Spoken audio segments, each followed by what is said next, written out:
From Texas Motor Speedway, for 5 years, one driver has ruled. For 5 years, it's been all about the 48. But all good things must come to an end, and the end just might be now. What makes a dynasty?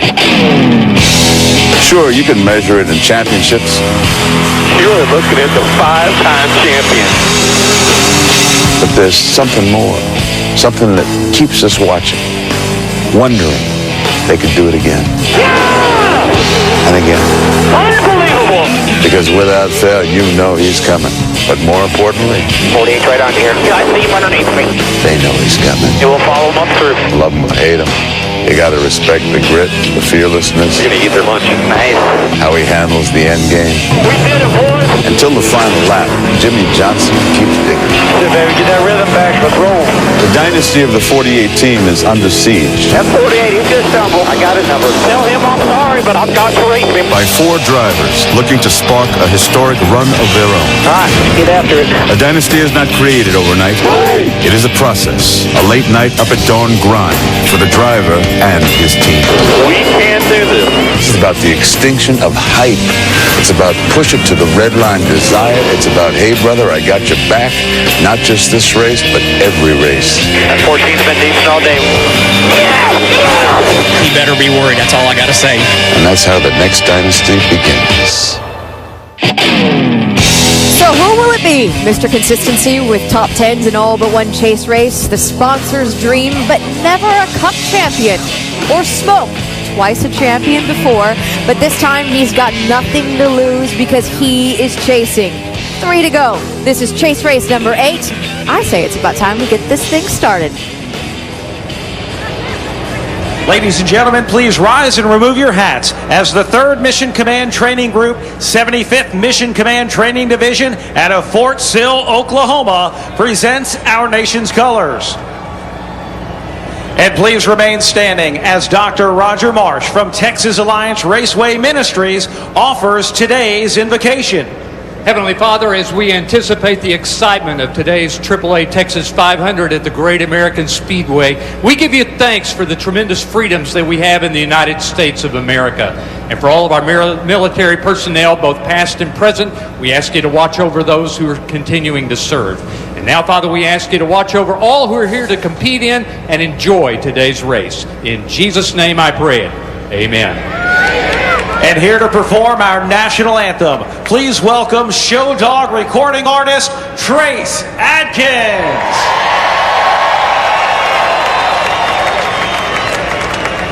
Oh, say, can you see by the dawn's early light what so proudly we hailed at the twilight's last gleaming, whose broad stripes and bright stars through the perilous fight o'er the ramparts we watched were so gallantly streaming, and the rockets' red glare, the bombs bursting in air, gave proof through the night that our flag was still there. Oh, say does that star-spangled banner yet wave o'er the land of the free and the home of the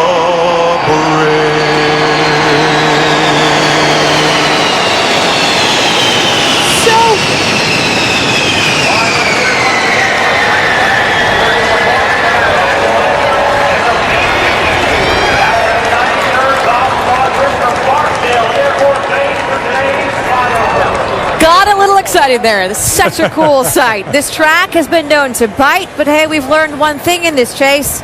So can the chase. We'll see how it unfolds next. NASCAR Sprint Cup Series at Texas is brought to you by Sprint, proud sponsor of the Chase for the NASCAR Sprint Cup. Silver. We're back at Texas Motor Speedway. 11 minutes to the green flag. Race fans, check out NASCAR.com/RaceBuddy to watch coverage live from Texas. Follow your favorite drivers for free with 8 live camera views. Of course, everything is bigger in Texas. And Alan, as you do, you carry the 334 laps. Quick math, that's 501 miles here today. And you better not forget about that 1 extra mile, or you might be a little shy on the fuel tank at the end of the day. Thanks to Goal with champions Dale Jarrett and Andy Petrie. All the talk between Tony Stewart and Carl Edwards this week, right? You might think Tony was in control of this championship the way he's talking. Looking at this race today and these two. Who's in charge, Tony or Carl? Well, Tony wants to be, but I think Carl Edwards is the man in charge. Not just because he's in front in the points, but he said all week, get me to Texas. This is my best racetrack. I know what we can do there, what we're capable of. He's been talking this. They've manufactured some great finishes. We haven't seen the speed for him to really apply a lot of pressure to these others. Is he going to do that to us here today and to his competitors? We'll see if he can make that happen. We're watching, but I think Carl's in control of this thing.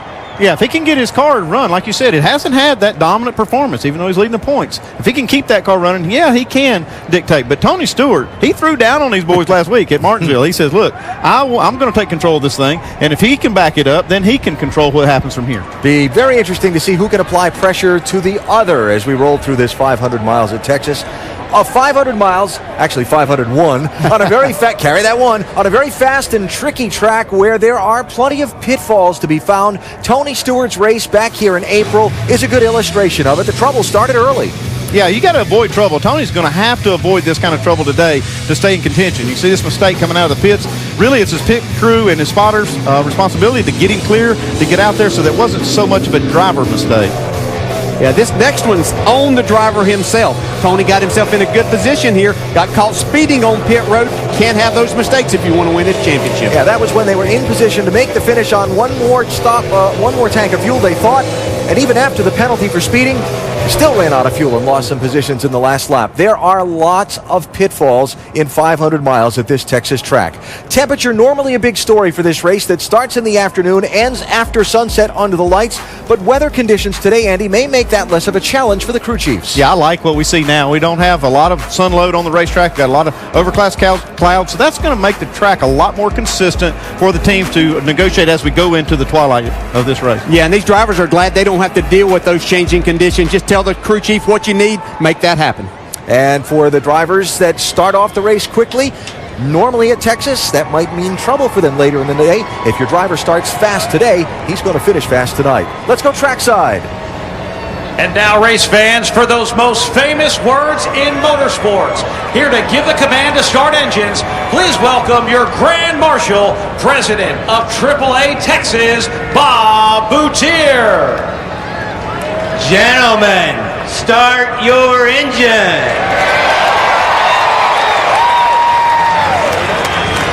I got both you guys loud and clear. Check.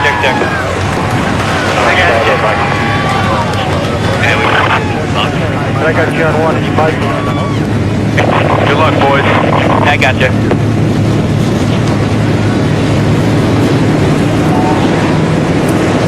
So the engines are fired and getting set to go. Just moments ago, down in the tri-oval grass, just before the command to start engines, check this out. Rocket Man, we'll call him. Delivering a flag, the track's marketing slogan, no limits. And boy, as you've seen throughout Countdown, they've had quite a morning of pre-race activities here. All capped off by delivering that flag. That's cool. How about that? I'd like to see Brad Daugherty do that, though. Have to have a couple of those to lift the big fella, don't you think? The green flag waves when we come back.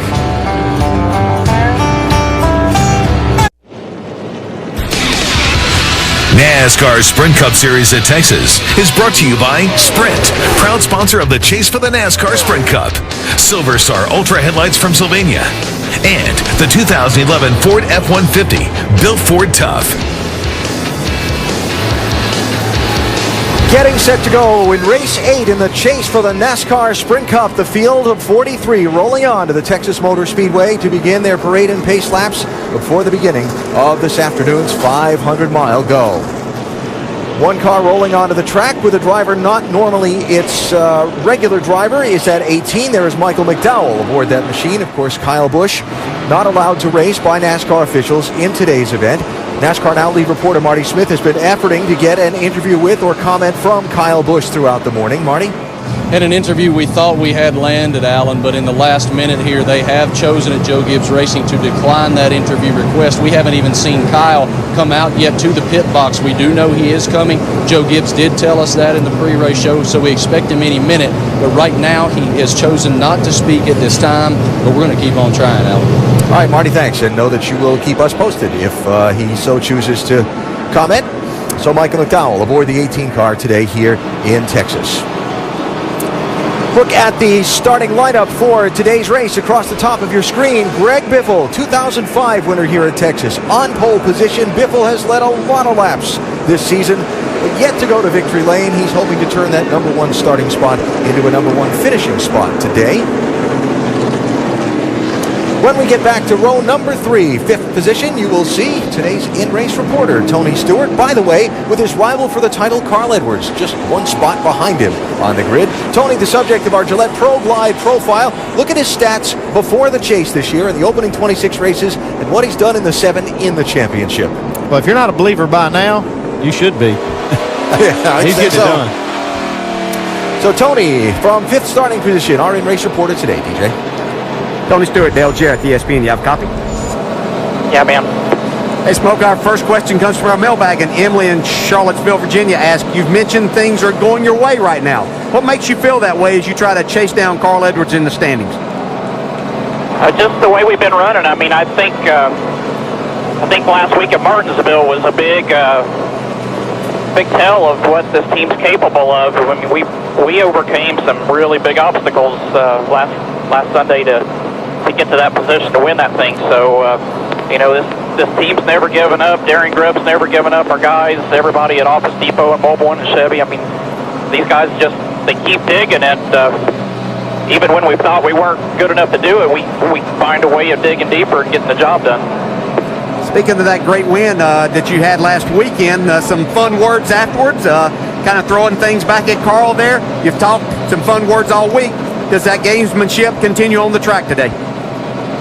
Well, the good thing with Carl and I is, we can talk all we want. When we get on the racetrack, we both race each other with respect. And, the whole thing last week of telling him was that it's not going to be easy for him. I mean, nobody counted us as a factor going into this chase, and I wanted to make sure that he understood that we are. So I think he got that message loud and clear. All right, Tony, you and Carl both have a great day. Thanks for talking with us. And he's going to talk to the man that's putting you up there, your crew chief, Daring Grubb. Hey, Daring Grubb, Andy Petrie in the booth. You got us? Got you. Well, the boss man threw down on him last week, and you guys did a great job. But he can't do it by himself. Have you got your guys fired up to help him back it up on the track today? Yeah, we do. Everybody's here for 334 laps and 48 points. That's the best we can do today, and we're going to try to get every bit of it. All right, Darren, well, good luck. Make good calls up there and keep Tony up front. Thanks for talking to us. Thank you. Daring Grubb. We will hear from him as well as Tony Stewart throughout the course of today's race. Stewart's car carrying one of our 8 high-definition onboard cameras, all 8 of our cameras with chase drivers or teams, including the top 7 in the standings, the car of the driver who is in 8th, but won't race today. Michael McDowell driving that car. 21 previous Cup races at Texas, 8 wins in those previous 21 races, represented by the guys carrying our onboard cameras today. Good chance we could make number 9 here before this is over today. Pretty good-looking group. Let's get some stories from pit road before the pace car rolls off and the green flag waves. We start with Dave Burns. Alan, when you hear my voice today, I'll be talking about the guys on the pit road inside, the turn 4 end of pit road, 5-time champion Jimmy Johnson, the always fast at a mile and a half Casey Kane, and Matt Kenseth. Matt said this week that this has been one of his most competitive chases ever, and yet last week, after a good finish was literally wrecked by Matt's own doing, he's 36 points from the top. He needs to not falter today if he wants to be this year's champion. Vince Welch?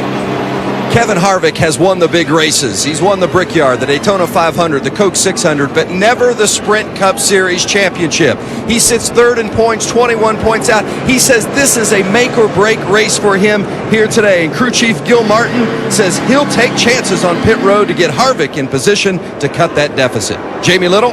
Well, following his win last week in Martinsville, Tony Stewart has never been more confident. He told me in Countdown he has the edge over Carl Edwards today and in the championship. He brought back the same car he won with at Chicago, and it's sporty. Dr. Jerry Punch?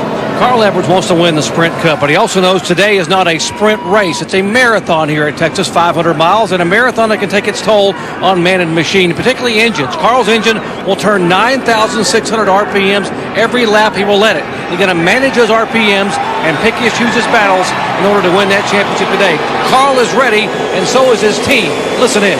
All right, guys. Let's have a little bit of fun today. Appreciate everybody's hard work. We'll just stay in it till the end for every point we can get, no matter what, just like we've done the last 7 weeks. And we are underway at Texas. Greg Biffle, David Reagan lead the field off tricky turn 2 for the first time.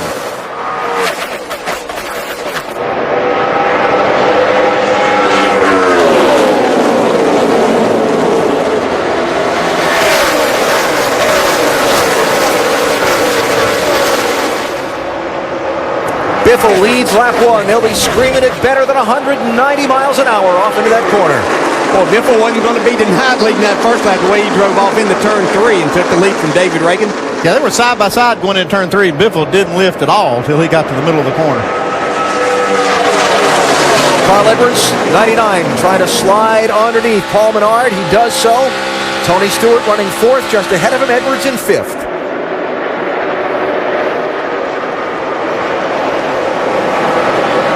Quick mention, because of the driver change after qualifying, Michael McDowell went to the rear of the field in the 18 car. The 66 car that McDowell qualified, being driven by Josh Wise today, it went to the rear of the field. And David Ruderman in the 00 had to give up 6th starting spot. They had to change an engine in that car. He went to the back. That is just capping off what's been a difficult week for Ruderman, who was notified he'll not be back in that car next season earlier this week.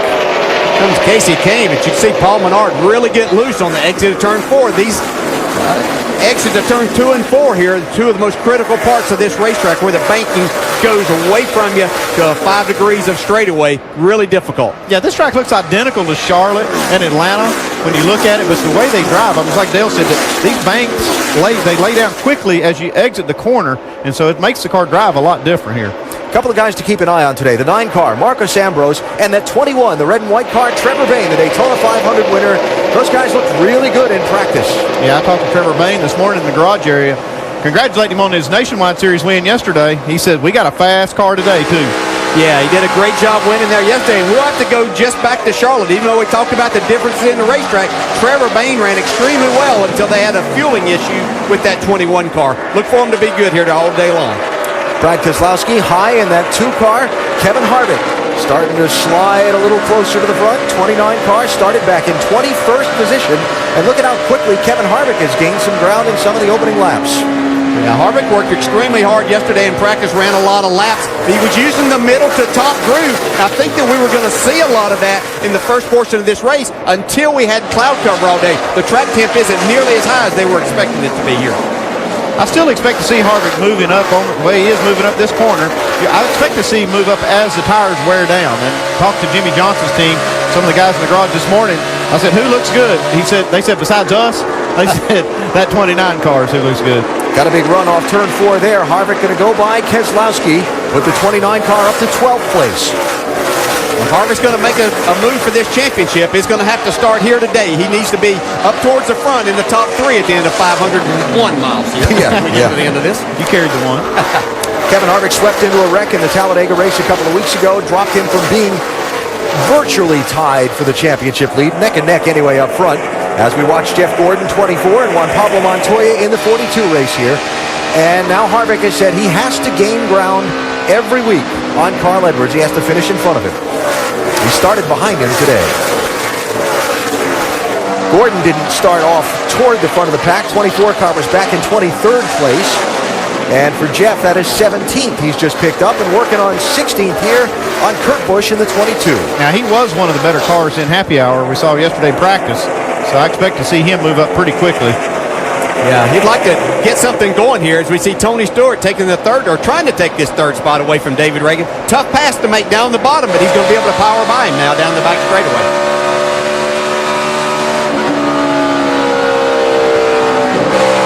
You heard how little time Tony Stewart was off the gas from transitioning that car from the back straightaway into the banking of turn 3. Yeah, it's one of the fun and difficult parts at the same time of this racetrack. There's enough grip there. You have to be extremely aggressive driving the race car here. That can lead to mistakes, but from the driver's standpoint, if you've got a car that you can do that with, this place is a lot of fun. Edwards looking to stay right on Stewart's back bumper. Watch the speeds on our telemetry. He puts his hand out the window at 189 miles an hour, saying thank you. Oh, while I chase this thing. Yeah, you can see a little bit of looseness from Carl's car right there. You can see just the minimum speed through the corner, still in the 160 mile an hour range. See this front straightaway a little longer than the back stretch. You see 195 miles an hour there. And some busy hands again. So Tony Stewart up to third, Carl Edwards in fourth, behind Greg Biffle and Matt Kenseth. Biffle has led every lap so far, but we're just underway in the NASCAR Sprint Cup Series AAA Texas 500.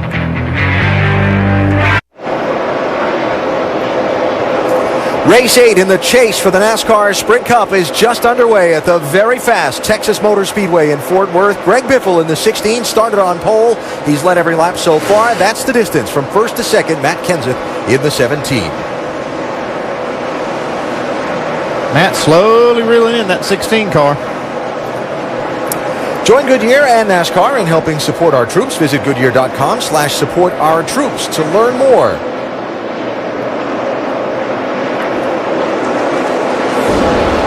All right, in the early going, let's check in on what some drivers are saying back to their teams about the early part of their race. Dr. Jerry Punch on the leader.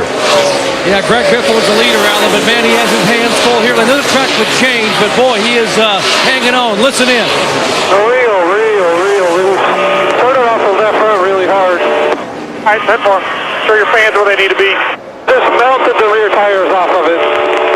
All right, just take care of it here till we can get you tuned up.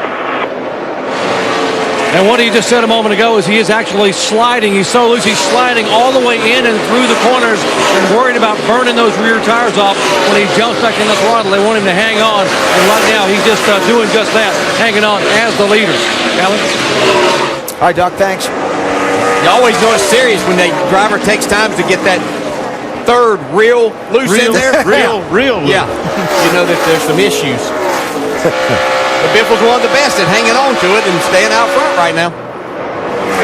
There's a big difference between real loose and real loose. Yes, you take the time to get that last one in there, it tells you something about it. That's why he's moved up the racetrack some to try to, so he doesn't have to turn the wheel as much. But you can see Matt Kenseth marching forward, Dave. And DJ, he's down to that low line where all the speed is when your tires are at their best. Matt's balance this weekend, pretty good. It's been just a little bit free, that loose condition that Biffle talked about without all the reels in front of it. But handling generally very good for the 17. They were very confident as a team when I talked to them this morning about their chances today. No report yet from the driver on the initial laps. Well, no news is good news a lot of times where that's concerned. You see, Matt Kenseth up here this early in the race makes me wonder if he set his clock back. He might think he's an hour still ahead here. He's moving forward fast. Now, that are a couple of guys at the front of the pack. Car in the apron there is the 37, I believe. That's Mike Skinner, who is likely headed for the garage and only planning on running a few laps in this race. Gonna have to go a ways back before you find Brad Keselowski, who has run so well in this second half of the season and one of the contenders for this championship. That Blue 2 car started in 8th position, but he's fallen back to 14th and really working the high side of this racetrack. I wouldn't count him out yet. This team's been so good at getting their car right in the latter part of the race. You know, even last week they didn't have a very good middle of the race, but finished really strong. I don't know what they're dealing with right now, Doc, but it looks like he's trying to come back forward. He really is, Andy. You know, and I talked to him before he climbed in the car. I said, I don't know why we struggle so much here. My average finish here is 29th, worst of all the chasers. And right now, he said, you know, it's somewhat of an enigma. He said we're tight on entry, yet we're loose when we get back in the throttle coming off. So they've got some things to think about here early on as the track's changing and the sun now coming out and starting to heat up. So maybe the problems will be even worse here in the next half hour or so. Doc, thanks. It'll be interesting to see. You know, Kevin Harvick had moved up some spots in the opening run. Now here's Keselowski going back by him as we get a little deeper into this opening run of the race. Yeah, a few of those cars that Kevin Harvick had passed are now starting to go back by us. So apparently Kevin's finding some issues with the racetrack right now too. But we are seeing more sun on the track now as Matt Kenseth tries to take the lead away for the first time from Greg Biffle here today. Back in the April race here at Texas, Matt Kenseth led almost half the race in winning in that 17 car. Now, after an accident at Martinsville last Sunday, he finds himself with a deficit in the championship, needing every point he can. And as it works in NASCAR, when you lead a lap, any lap in the race, you get one bonus point toward the title. Matt just collected one. Yeah, and he knows maximum points is what he has to have here. And pretty much at least in 2 of these 3 races, I think, to have any chance, unless Carl and Tony have some big issue along the way. Yeah, that Carl Edwards, you see, just showed up in the picture. Had the fastest lap on the track last lap. And a 30.89. That's the only one in the 32nd bracket of the leaders. These 4 right here have just separated themselves from the rest of the field right now. You can see Carl wanted to get on the bumper at Tony. He was right there, wasn't he? Yeah, you can't talk to him right now, but that's sending a message his way. That was Jeff Bodine in that 36 car that the leaders just put a lap down. Some cars going to the garage in the early going. J.J. Yaley, Joe Nemechek, Josh Wise has gone to the garage as well. There's that gap they checked out between that front 4 and the second group. Here's kind of the third group on the racetrack. Jimmy Johnson, 48. Marcos Ambrose, 9. Paul Menard, 27. And Clint Boyer in the 33. I expect to see Jimmy Johnson up front in the top 5 somewhere as this race goes on and as it draws toward its conclusion. Yeah, I think typically we see this 48 car in a situation where the race is going to go from daylight to dark, that their car is set up more for the racetrack as it cools down, gets some more grip, and picks up speed. Yeah, I'm expecting more than that, actually, Alan. I expect him to be contending for this win before the day's out. The 5-time consecutive champ is running right now in 8th spot, Dave. And talking with his crew chief, Chad Canales, this morning, Chad said our performance is pretty good. You know, in years past, as it looks like he's going to get challenged again on the outside by Menard, in years past, we were very guarded about our race car. Whoa, look at Ambrose taking the middle there. We were guarded and didn't try a lot of things. This weekend, we've kind of been all over the map trying some new things and finally landed on basically a standard setup, but that doesn't look good at all. I guess Jimmy just kind of got out of their way, guys. Yeah, something to be followed up on there. He just gave up 3 spots. Did Jimmy Johnson. Well, it was getting pretty hot and heavy right there. You see him running 3 wide. A couple of laps there. Yeah, if you have a loose race car, which I would think maybe that's the case with Jimmy Johnson, as we have some the track temp heating up just a little bit. No sense in putting yourself in a bad position there. You've got 3 cars wanting to really race hard right now. See Regan Smith taking 5th away from David Reagan. The Southern 500 winner from Darlington, back Mother's Day weekend. Actually, a couple of guys have got first wins this year, Smith and David Reagan. And Regan Smith talking about how he really wants to find consistency and strength on this type of racetrack, the 1.5 miles. So I don't know what that was all about. Well, what's happening is that 2-car Keselowski is running that top lane both ends, and he's getting a ton of momentum off the corner. And so he had just closed up using that straightaway speed right on the back bumper of Jimmy. Now Jimmy yields it. Just heard that radio. I believe that was Brad Keselowski saying, "Tell him thank you and I'm sorry about that." Yeah, he caught him a little quicker than he anticipated. I think he was timing it to go high when he got to the corner. That's right. He was expecting Jimmy to move down to the inside of the racetrack where he'd been running a little bit sooner than what Jimmy did, and that's what created that situation. But 2 professionals, that's the way you handle situations. Watch the nose of the 2-car when he was behind Jimmy Johnson. See if there was something on the grill that he might not have been trying to use that 48 to remove. Well, this is the way to do it, if that's what he was trying.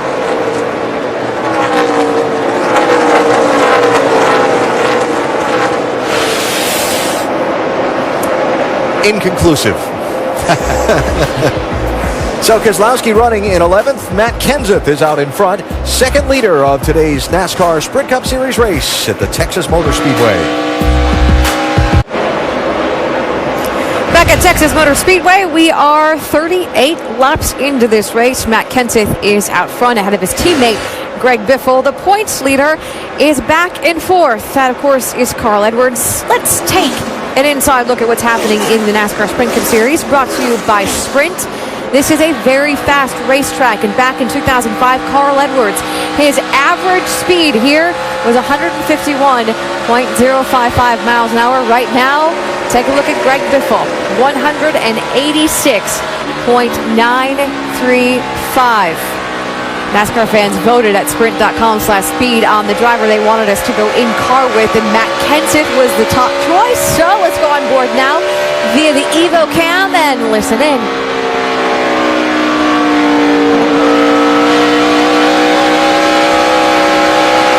Get closer to NASCAR Sprint Cup Series with unlimited access to highlights, news, and more. Learn more at sprint.com/speed. On board right now with the leader. It's an opportunity to talk about how fast these guys are running because they are so close. They are really close. And Matt Kenseth up there leading this race right now. Not a big surprise to me, Brad, because he won over there in Charlotte, North Carolina. Yeah. Had a dominant car at Charlotte. The track, 1.5 miles, just like this 1.5 miles. Not exactly the same track, but very close. Yeah, you're exactly right. You're talking about the speeds. I mean, this just goes to show how important it's going to be to have your pit stops down and get off pit road, because they're going to be together all day long. Take a look at these speeds at the line right here, guys. I've been looking at the field at first all the way down to 28th within 1/10 of a second. This is the tightest field I've seen all year long. Just goes to show you how close the competition really is. Extra emphasis on pit stops, which are underway right now. The 6 is in of David Reagan, Jamie Little. Getting off sequence here for David Reagan, who started second today. He slipped back to 6th, saying he's snappy, loose. The sun is throwing a lot of these teams for a loop. They're going down on the track bar, air pressure, and 4 tires, and they'll fill it up. Let's go back upstairs to Alan.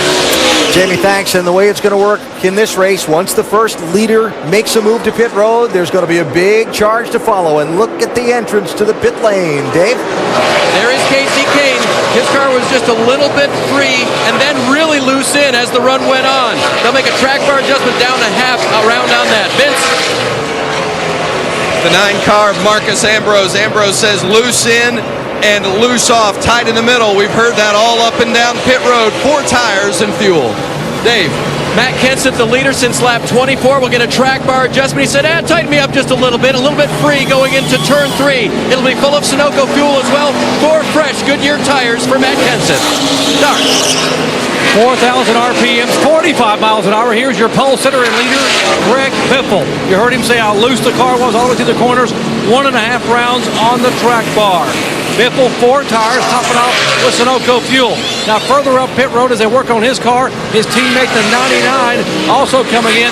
4 tires, 1.5 rounds down on the track bar there. It's because Edwards was very, very loose. Guys? Tony Stewart, the leader, has stayed out and led now a couple of laps to gain a bonus point toward that championship. There is Michael McDowell in, Vince.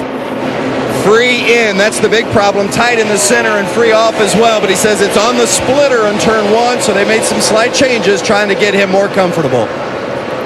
All right, Vince, and now Tony Stewart gives up the lead, comes to pit road. There's Mark Martin in the 5. Vince? Again, loose. Boy, we're hearing this all up and down pit lane today, guys. Very free in and free off, and the sunshine having an effect, an air pressure adjustment and 4 tires for Martin. Jamie? And Tony Stewart, who came in just 8 points down from the leader, Carl Edwards, says he's loose off, but the center is worse than the exit. They're going to make a wedge adjustment. 4 tires, fill him up with Sunoco fuel, and he did get that extra bonus point, Doc. Ryan Newman coming in. He was the leader. Now he is on pit road. Ryan says the car is so loose in, I just simply can't drive the car in. He said, I'm good from the middle off. They're going to make an air pressure change, 4 tires, and now a chassis change. They will make a track bar adjustment on the left side. Jamie. And the 38 making his way down. As you saw the 39 down and away, they're working on the right-hand side. They're going down on the track bar. They'll fill it up. You see the wrench in the rear window. Make that chassis adjustment. Travis Quapple, the clock ticks away. They work on the left-hand side. Wipe the grill. That's big here. A lot of trash out on the racetrack. He's down and away. 16.6 seconds for Travis Quapple. All right, Jamie, thanks. So there's Matt Kenseth, who has held the lead through the exchange of pit stops. He was 1.5 seconds ahead of Biffle. Now he's 2.1 seconds ahead of Biffle. Now, here's Carl Edwards. Remember, Tony Stewart was just in front of him before the pit stops? Not anymore. Yeah, he stayed out 2 extra laps. Tony did, and that just really hurt him on this track position. Even though he probably had a pretty good pit stop, you can see it. He's lost a couple of seconds of track time by staying out there on the track with one tire. But he did it early in the race, got the bonus point toward the championship, which kind of puts the pressure on Edwards to have to find a way to get that bonus point later in the day. Jack Roush got to be happy. Top 4.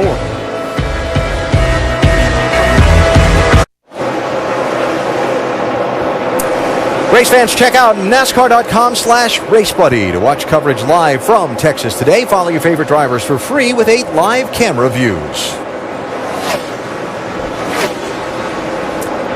That could be a camera where you see sparks and things come flying by off tricky turn 2 later on in the day. We are pretty early in the going in today's 501-mile NASCAR Sprint Cup Series race here in Texas. Closing in on 100 miles, Matt Kenseth, one of 3 different drivers that have led Kenseth holding the lead through this last green flag round of pit stops. Ryan Newman on pit road from 20th position before the stops, but Docky had to come back in a second time. Yeah, 4 laps later, he went back out and said, well, I have a vibration, guys, and it's getting worse. He said, you think it's a loose wheel? He said, gotta be. And at these speeds where they're averaging almost 190-plus miles an hour entering the corner, he came back on the pit road, and now they changed 4 tires and have gone back out. The crew back here surveying behind the wall.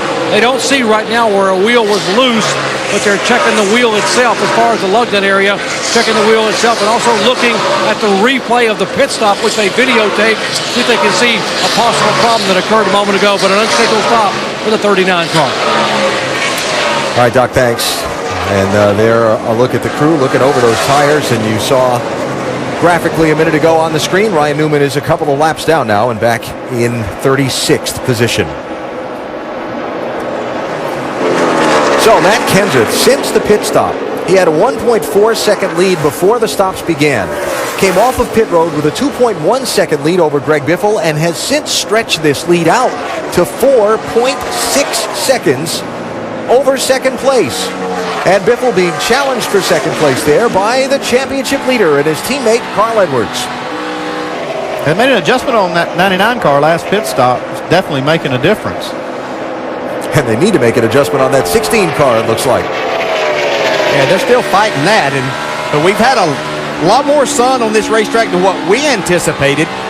Cloud cover throughout the day, and I think probably a lot of these teams anticipated. They were thinking they might, as we talked and you mentioned, Andy, in the opening, kind of a seamless transition from the afternoon with the cloud cover into the night, but that's not what they're getting right now. Yeah, it might not be so seamless when we see the lights come on later. So that's second and third. You see just in front of Edwards, that 18 car, Michael McDowell, has gone a lap down in the exchange of the green flag pit stops. Update on the 18 from Vince. Well, Michael McDowell, as you mentioned, in that 18 car, one of the big stories of the day, the big story of the weekend with Kyle Busch being parked by NASCAR. Busch is here at the racetrack. In fact, he is sitting on top of the pit box near crew chief Dave Rogers, but no radio communication between Busch and McDowell at this point. In fact, McDowell and Dave Rogers trying to get a handle on this race car that right now McDowell says just doesn't feel like it's in the track the way it needs to be. So they made some slight air pressure adjustments to try to help him out with the handling, battling the sun as many of the teams are, as it has come out as well.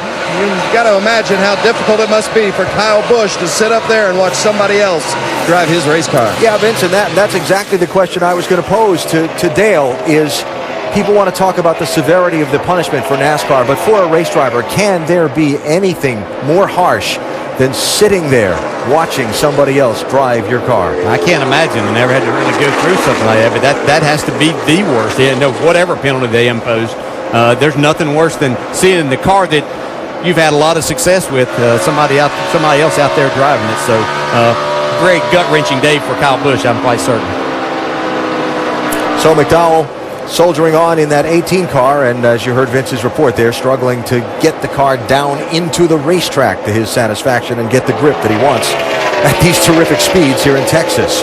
Now, somebody who had qualified well, starting in 6th position, David Ruderman, but had to give up that starting position and go to the back of the field because the team had to change engines.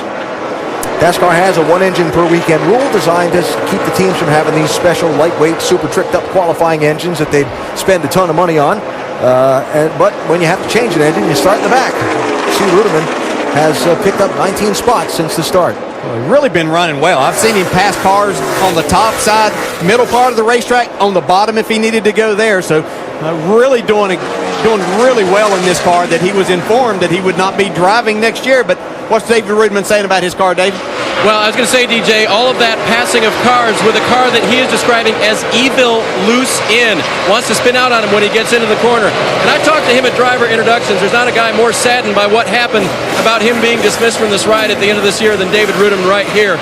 And for all you fans who want to know what was that caused that engine to break, go home and throw away all your 3/4-inch sockets in your socket wrench set. Somebody left one of those on the track, went right through the radiator, and killed the engine on the 00. That's why they had to start at the rear. 3/4-inch, Alan. Ouch. That's probably somebody else's. Another team left one under the hood and it found its way through the radiator of that 00. Here comes Tony. Stewart trying to get 4th from David Reagan. Remember, Stewart gave up a couple of spots on that first round of pit stops to stay out and lead a lap to collect the bonus point for the championship.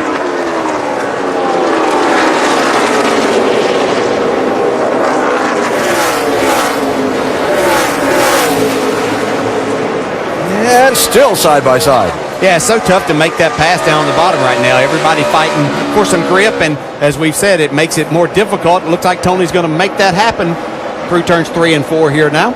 We'll see. Lap traffic there. That's his teammate, Ryan Newman. And Reagan going to rally back. You can see Tony really fighting the wheel. He lost some momentum off of turn 4. That allowed Reagan get back to his outside. Boy, Tony really got through the middle of the corner that time. Excellent. Pretty sure he'll get a break from that car right there that he's passing. Because he owns it. One of the owners, yeah. So Stewart up to 4th, while his rival for the championship at the moment, Carl Edwards, runs in 2nd. Dave Blaney has been in and out of the garage area, has just returned to the track 13 laps down. Matt Kenseth has been out in front for 40 of the 66 laps in this race. We're just hitting 100 miles today in the AAA Texas 500. Tuesday night, ESPN Films explores the history of the Alabama-Auburn rivalry that has reached new heights after each school's won a national championship and had a Heisman Trophy winner. But just as the bad blood between its fans and communities reached the pinnacle, they needed each other most to recover from a natural disaster. ESPN Films Roll Tide, War Eagle, Tuesday, 8 Eastern, presented by Buick. Should be fascinating. Matt Kenseth in the lead here at Texas by 4 seconds over Carl Edwards. Kenseth out front for 46 of the 72 laps so far, trying to get back in contention for this championship with perhaps another win at this track. Let's go up to speed and check in on some of these front runners. On patrol in the leader's pit is Dave Burns.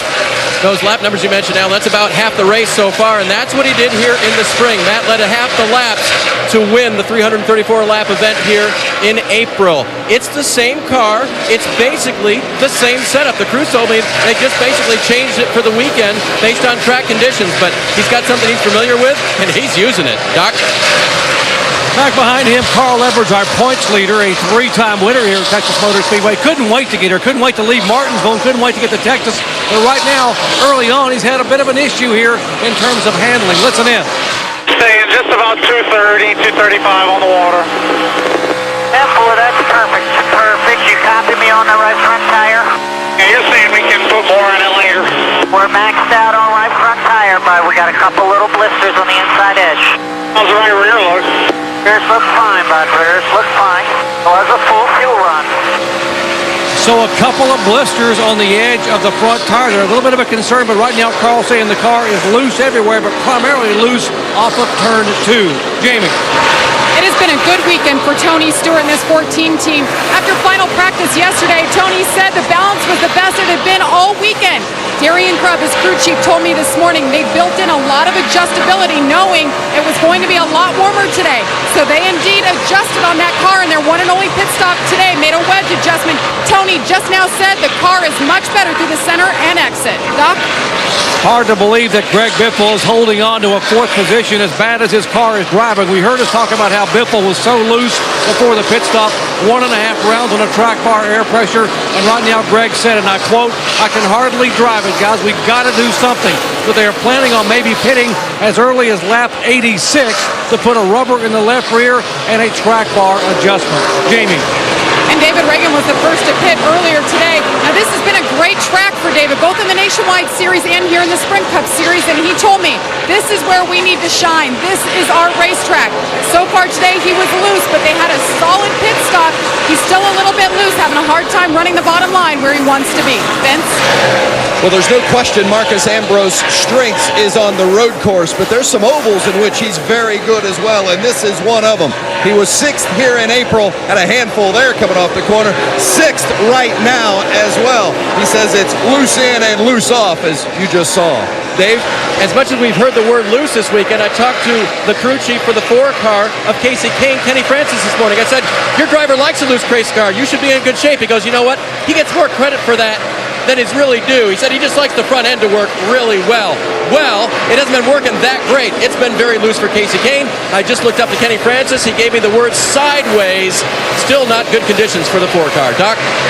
This place has not been very kind to Jeff Gordon. He did not finish either race here a year ago, involved in crashes in both of them, and in the springtime ran out of fuel here in the final lap and got a dismal 23rd place finish. Now, Alan Gustafson told me before the race today, we're not bullet fast, but we're fairly consistent. We're not going to have a lot of speed early in the run, but we think we can hang on a long time. And certainly right now they're having an issue with a little bit of tightness on landing in turn 1. All right, Doc, thanks. So updates on the top 8 so far. 9th position is Clint Boyer in the 33 car. 10th is Jimmy Johnson in the 48. There they are, with Regan Smith just behind them in the 11th spot in the 78 car. Caution free so far, already getting close to another round of green flag pit stops. There'll be a lot of action on the pit lane when we come back to the Texas Motor Speedway in a minute.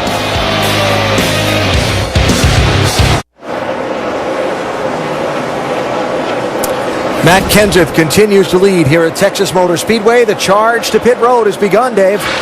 Started really loose off and really tight in. It's heading in the more loose direction. They're going to add air pressure to the right front tire, remove air pressure from the right rear. Hope that helps. Kurt Busch. Vince? The 9 car, Marcos Ambrose, in for his 2nd stop. It's a 4-tire change. They're going to make an air pressure adjustment, just trying to get that car in the track a little bit more for Marcos Ambrose. Good run so far, though. Clint Boyer, Casey Kane, Jamie McMurray, David Rudiman, Brad Keselowski, Dale Earnhardt Jr., the rush to pit road. There's Keselowski leaving after his service. Watching the leader, Matt Kenseth, approaching the pit entry. And going by another time. There's David Reagan. Had just regained a spot, had passed Greg Biffle a minute ago. Speaking of Biffle, Doc? Greg Biffle, rubber in the left rear, 2 rounds down on the track bar, trying somehow to tighten up our pole center. Left side tires going on. Now to top it off with Sunoco fuel. He's down and away. Jamie. And Tony Stewart gets the countdown. The boys go around to the right side. Last stop was great. Tony said, you guys really helped me turn better. Let's just work on this center. That's where we need to focus. 4 tires of fuel, Dave. During this run, Chad Canals told Jimmy Johnson, you know, with this tire pressure, you should be running 3/10 faster. They're going to make a big swing this time. Matt Kenseth, your leader on the right. He has been complaining that it's getting a little bit more snug in the center of the corner. So air pressure adjustment for Matt Kenseth, full of Sunoco fuel, and he is on his way. Carl Edwards has not pitted yet. He has just led a lap to even up that bonus point battle with Tony Stewart in the championship. And here comes Edwards to the pit entry now after collecting that bonus point. Yeah, we have to see how much that cost him to stay out there, though. We saw what it cost Tony Stewart the last time. Tony wanted the first on pit road this time. Edwards one of the last to pit road. In this round of stops, a little drink. Get rid of the drink bottle. and get ready for the crew to go to work. Doc? And Bob Osborne said, hey, Carl, we're going to put 1 round of wager. Don't let us get you too tight. And Carl said, there's no risk in that happening, buddy. I am so loose. I'm sideways out here. So 1 round of weight going in right now. Left rear, 4 tires, topping off Sunoco fuel. That point, very valuable right now. Carl Edwards down and away. Second stop of the day. All right, Doc, thanks. So just as we did last time, seeing how much staying out the extra couple of laps cost Tony Stewart, we'll see what it's going to cost Carl Edwards this time by staying out the extra lap after Stewart pitted. Matt Kenseth has gone by and reassumed lead in this race. Joey Logano in that 20 car had already gone a lap down in the early going of this race. Been a tough day for that Gibbs Racing entry. Yeah, it just looked like he can't get a grip or a handle on things. It looks like his car is just extremely loose.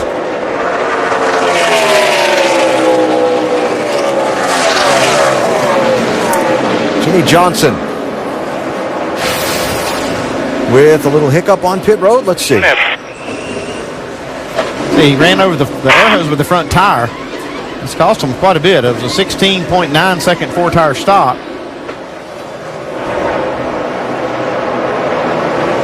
I'm going to say that's more the responsibility of the tire changer there. Yeah, it is. The tire changer is supposed to make sure that hose is clear, giving it kind of a wide arc as he comes in to change the tire.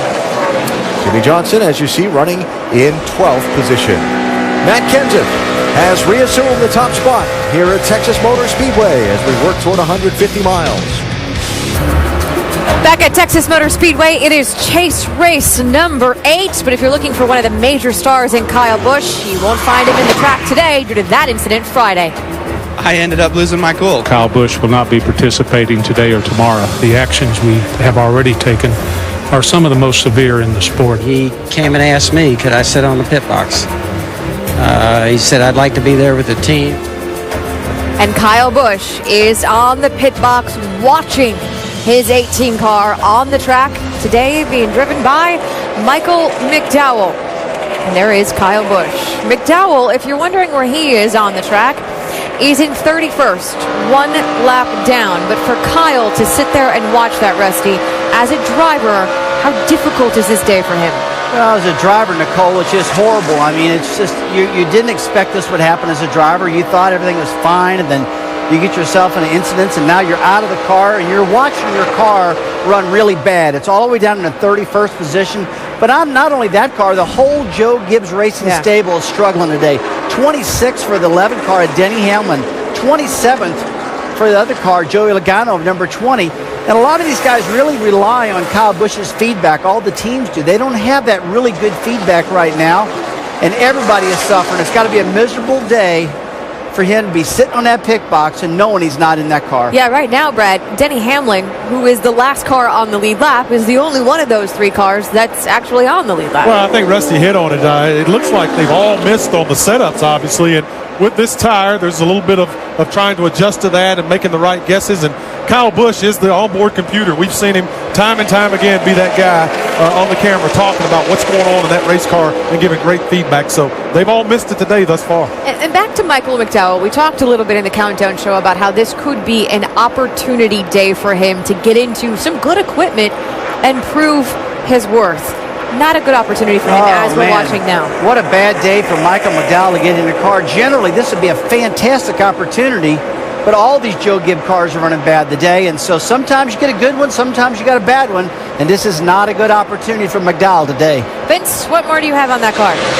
Well, I'll tell you what, I can tell you as miserable as Kyle must be on the on the bench, Michael McDowell isn't all that much more pleasant in the car. That car is a handful right now. He says it's a little better on entry after that last adjustment, but terribly tight through the middle and really pushing up on exit.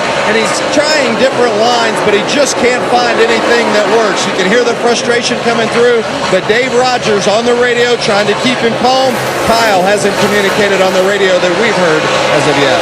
And just about everyone has had an opinion on this situation, and we asked you, Sports Nation, if you were Joe Gibbs, what would you do? Would you fire Kyle Busch? 27,000 of you chimed in, and 55% of you say yes, fire Kyle Busch. Wow. Very interesting. Wow, that is very interesting. And Going back to Michael McDowell one more time, too. This is not something easy to do. I don't care if the car was handling extremely well. To jump in a Cup car, even though he has a lot of experience and not have worked with these guys before and go out and perform well, that's a very tall task. And Alan, something else to keep in mind, it's pretty difficult to fix a car when you haven't had any cautions. We have surpassed the record already for most consecutive green flag laps run to start a race here at Texas Motor Speedway in the NASCAR Sprint Cup Series.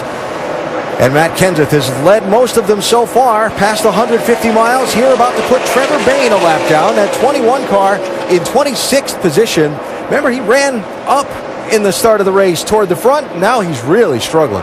Yeah, I've seen him be sideways a couple of times, so car's extremely loose for Trevor Bayne. He's just trying to hold on. He's needing one of those cautions to try to help this thing out. Jamie, what's he saying?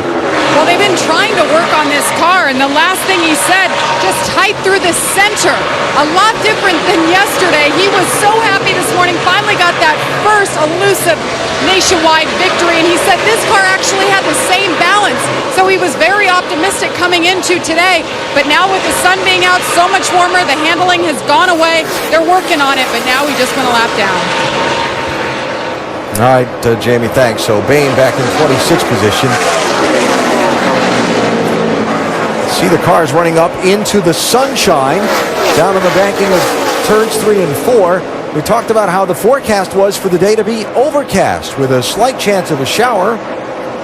Temperature's gone up since the race started. Crew Chief? Yeah, that's not what we expected, and I think it caught quite a few teams by surprise. Looks like Trevor Bayne's team for sure, but we've heard that from a lot of teams, how loose their cars are. What was it that Biffle said? Real loose. He had got the third one in. Talking about this 107 laps that we've run now without a car.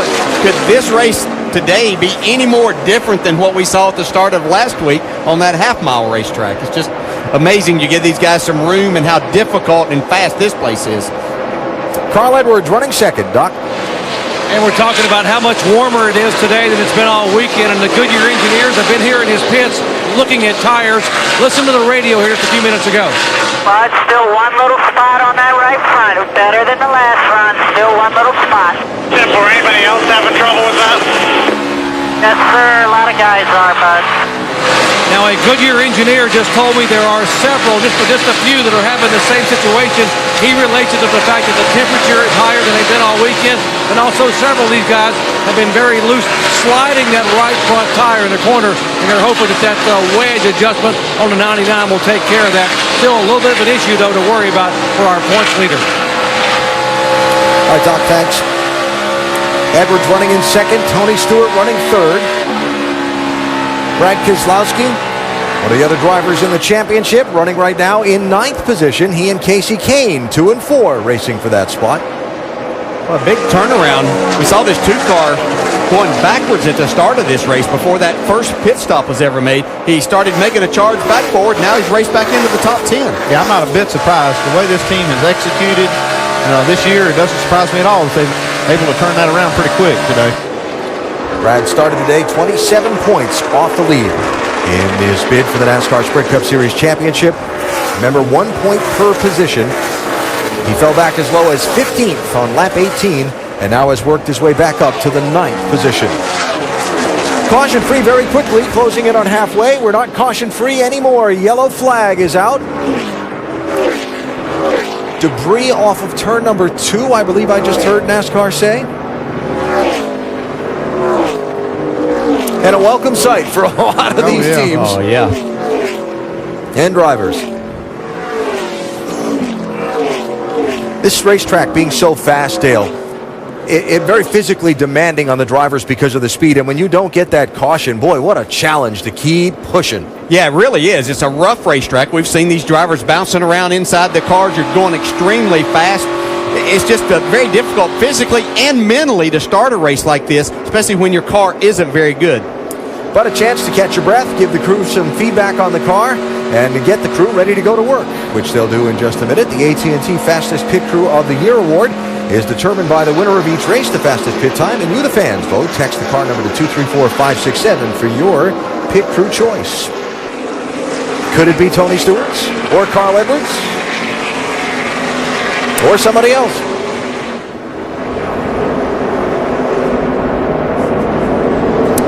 Going looking for something. Well, these cars, we talk about these drivers approaching 200 miles an hour.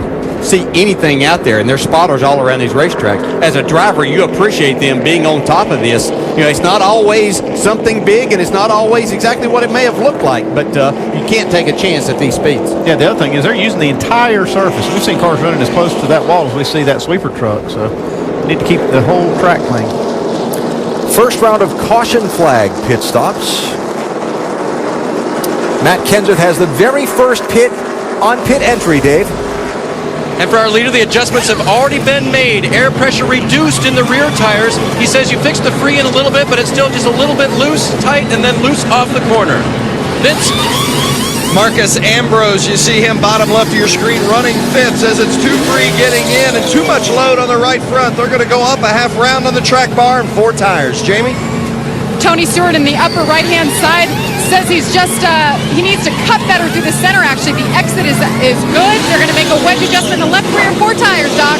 Right lower corner, Carl Edwards said the wedge didn't help it as he leaves pit road. He said, take that round of wedge back out. We're hurting my exit off the corner.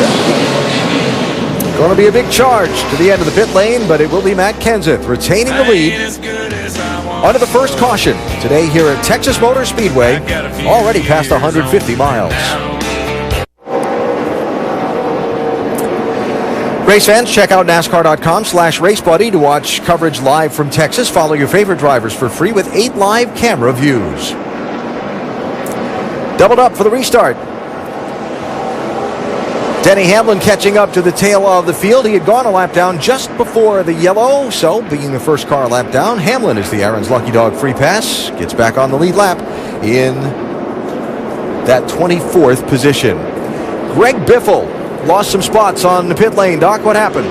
Yeah, we lost 3 spots on pit road. It took a shock shim out of the left front and also went down 3 rounds on the track bar, trying to find something that will tighten up that race car. He has been sideways since they waved the green flag. Again, shock shim out of the left front and down 3 rounds on the track bar. Big adjustment, guys, to try to help that forward. Doc Biffle lined up in 10th position for this restart. So it'll be Kenseth and Edwards leading the field for the restart. This green flag restart presented by American Ethanol.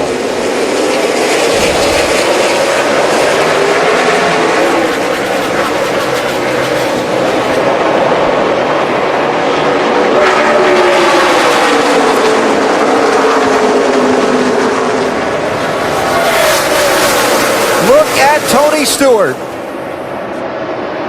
Smoke was ready to go when they dropped the green flag there. It's one thing we've seen out of Tony this year, especially when the chase started. He started getting very aggressive on these restarts.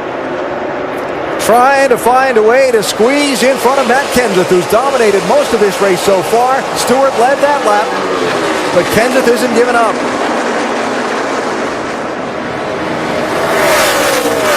They're going to squeeze up in front of him there. Yeah, not quite enough room there.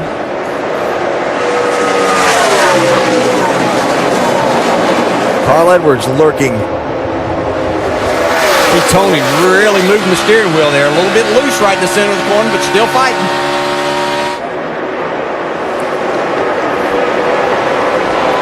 That lap to Kenseth. Tony's got him here.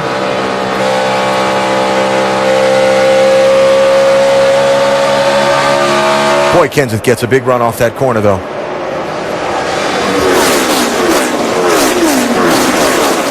So it is Stewart, Kenseth, Edwards, top 3 now. Jamie, how about that 17? Well, just before the green flag dropped, Darian Grubb, the crew chief, told Tony Stewart, all right, we freed you up a little bit. We're going to get you off that splitter so you can go for it. Freed him up is exactly what they did. Talking Tony Stewart there. Thanks, Jamie. Stewart now the leader.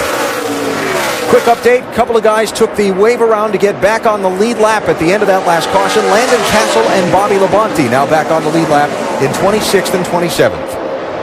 There were several others that took a wave around, but they were more than 1 lap down. They'll need a caution here to try to make all of that work out for them, but good strategy. Checking the championship standings.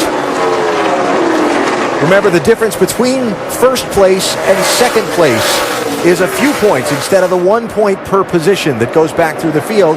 So Tony Stewart leading, and even though Carl Edwards is third, that 8-point gap they had between him starting the race gets altered a little bit. Smoke having that number 1 spot. Well, this is the best way for Tony Stewart to talk to Carl Edwards right now and show him what he's got for him. It's to make sure Carl's looking at his rear bumper. Jeff Burton working on Martin Truex, 31, trying to move forward.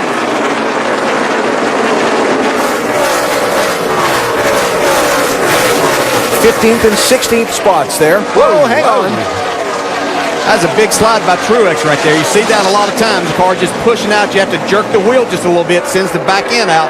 Jeff Burton, a former winner at this racetrack, trying to get up towards the top 10. And as difficult a season as 2011 has been for Jeff Burton, really struggled. Didn't even have a top 10 finish until August of the season. He's got top 10s in the last 2 straight races.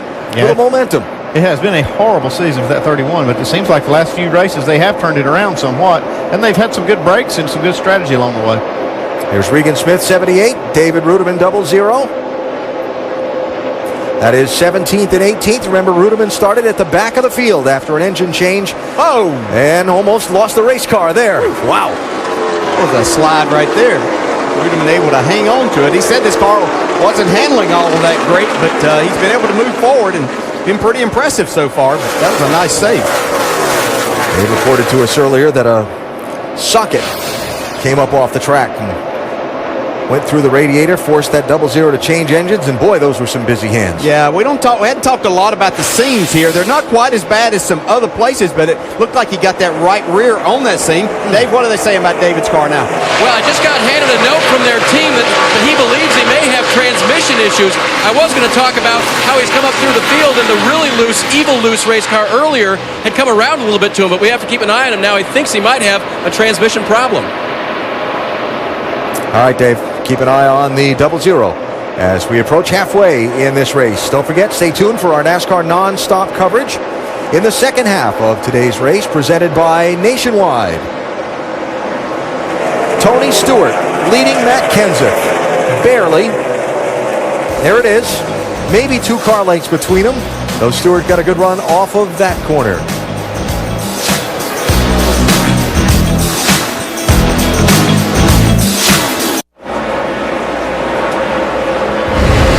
Back at Texas Motor Speedway, 130 laps in, and a couple of teammates working on each other for third place. That's points leader Carl Edwards in the 99 in front. His teammate, who is driving possibly for a ride next season in the 6, David Reagan.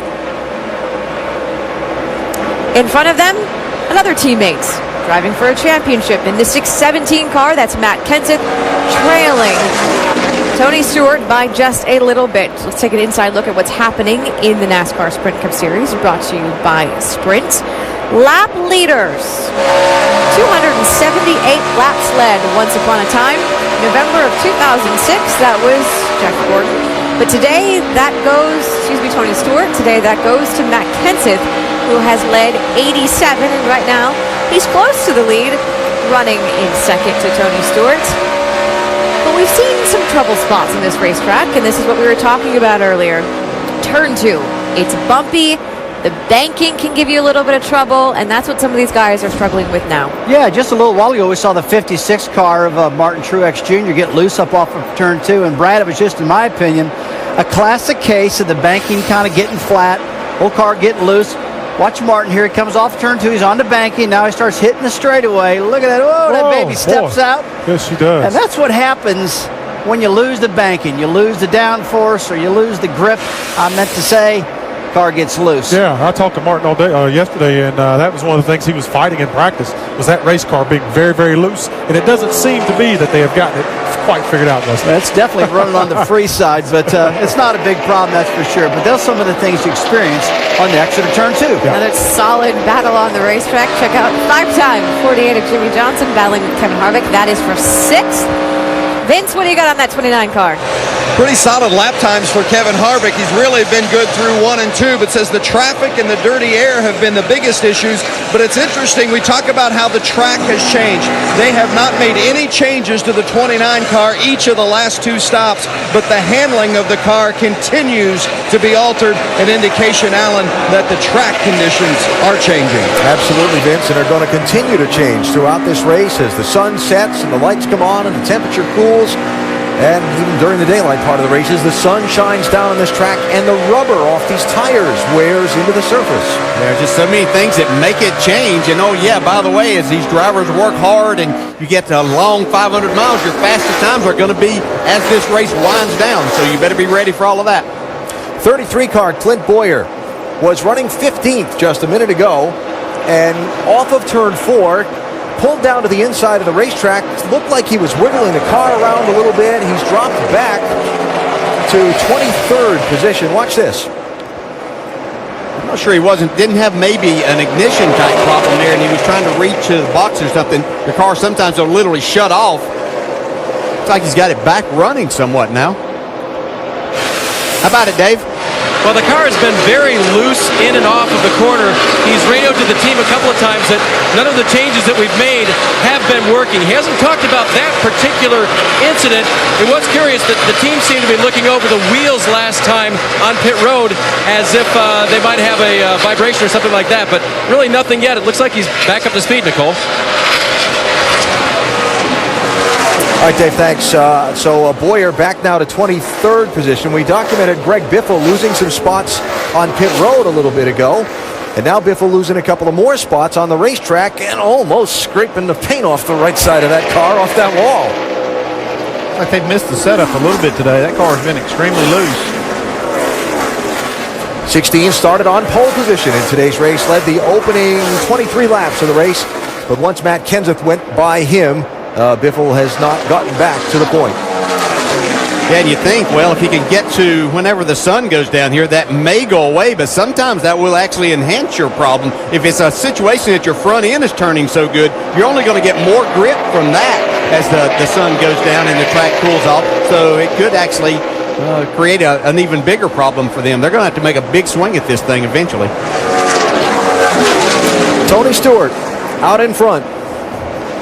One of 5 different drivers that have traded the lead 11 times in a race that has only seen one caution flag waved so far through 200 miles.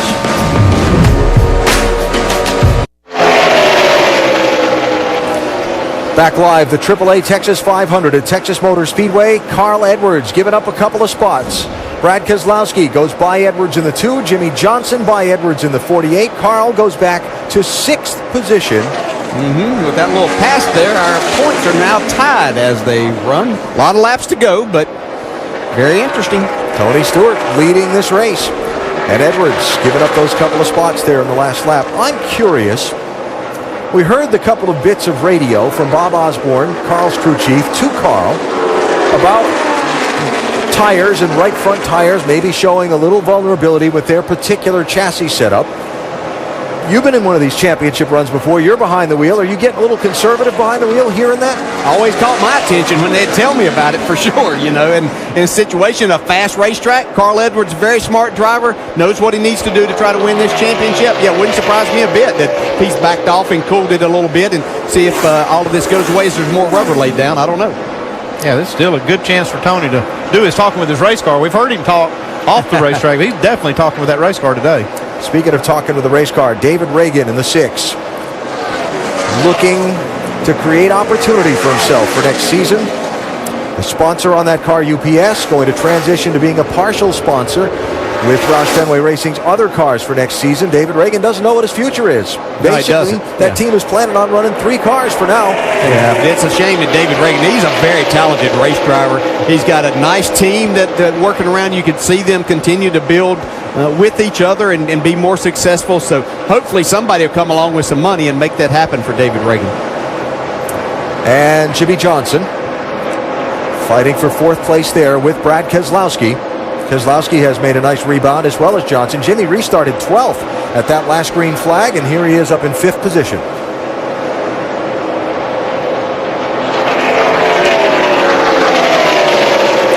As we work toward the midway point of this race, let's check in with Jamie Little down on pit road. Jamie? Well, Alan, unfortunately, I have some sad news to report. This morning, during a freestyle motocross exhibition outside of the racetrack, something we see at many tracks, a rider by the name of Jim McNeil, 32 years old. He's a 5-time X Games competitor. We've seen him over the years. He was doing a practice jump when he crashed. He was then airlifted to a local hospital where he was pronounced dead. Our thoughts and prayers are with Jim McNeil, his family, and the entire motocross community. Alan? Thank you, Jamie. McNeil was 32 years old from Phoenix, Arizona. Certainly our thoughts with his family. Tony Stewart is leading here at Texas, out in front, making this championship race interesting.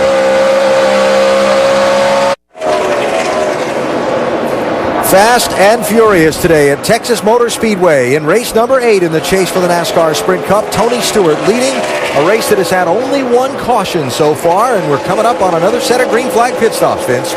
Well, the 42 of 1 Montoya getting a little bit better, but still loose. They put a rubber in to help him out, trying to get that 42 closer to the front. And first one's made the move to pit road, and here comes some more. Kurt Busch is coming in. Brian Vickers is coming in. We'll see how long it takes for the leader, Tony Stewart, to give up that number 1 spot. Dave? Kurt Busch's car is a little bit better than the last time they were on pit road under caution. They had the hood lifted. They worked on the bump stops on the right front of that car. This time just a 4-tire change, air pressure adjustment for Kurt. His car is still just a little bit loose. Vince?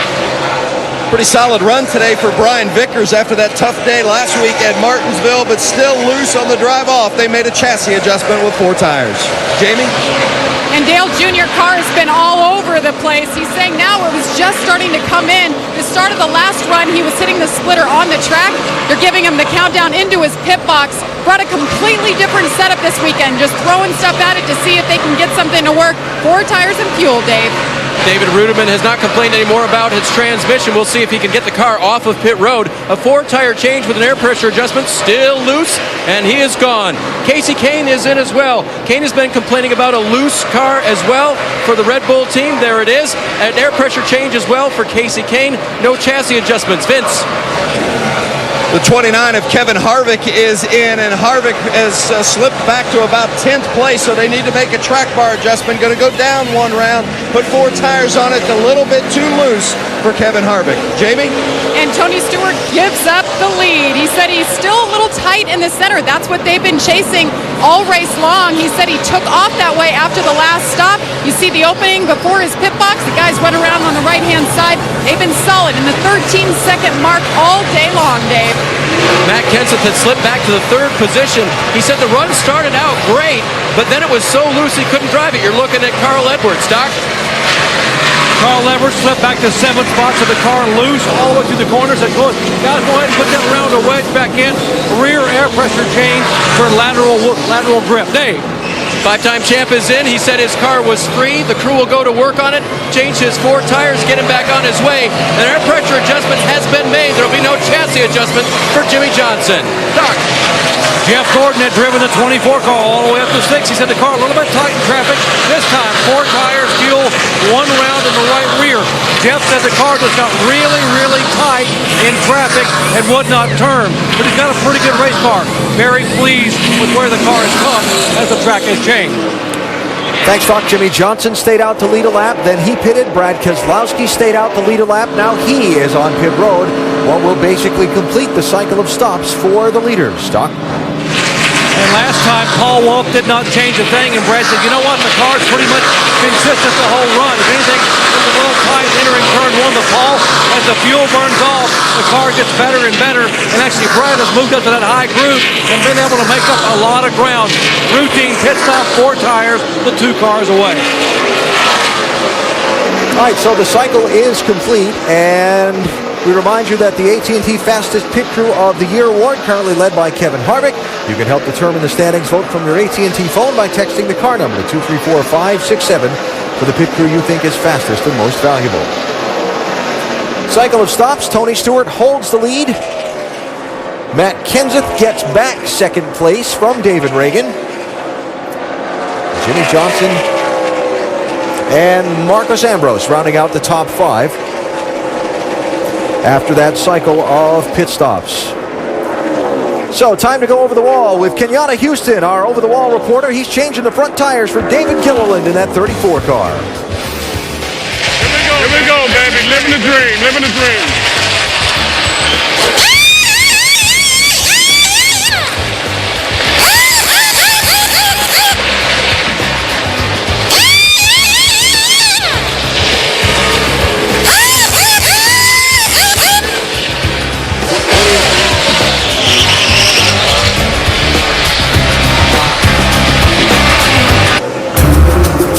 Tony Stewart and Carl Edwards have made this championship a lot of fun off Stewart's post-race comments at Martinsville last week.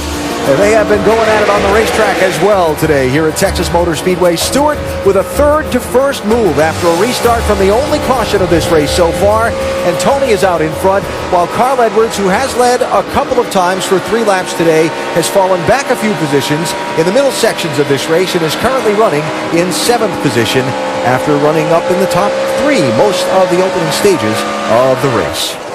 Look at those standings. Stewart came in 8 points down. He's up by 1 on Edwards now, as Carl tries to hold off Casey Kane for that 7th spot. Sorry. Yeah, I was going to say, it could be 2. Casey Kane's coming pretty hard on Carl Edwards right now. Yeah, busy hands there in that 99.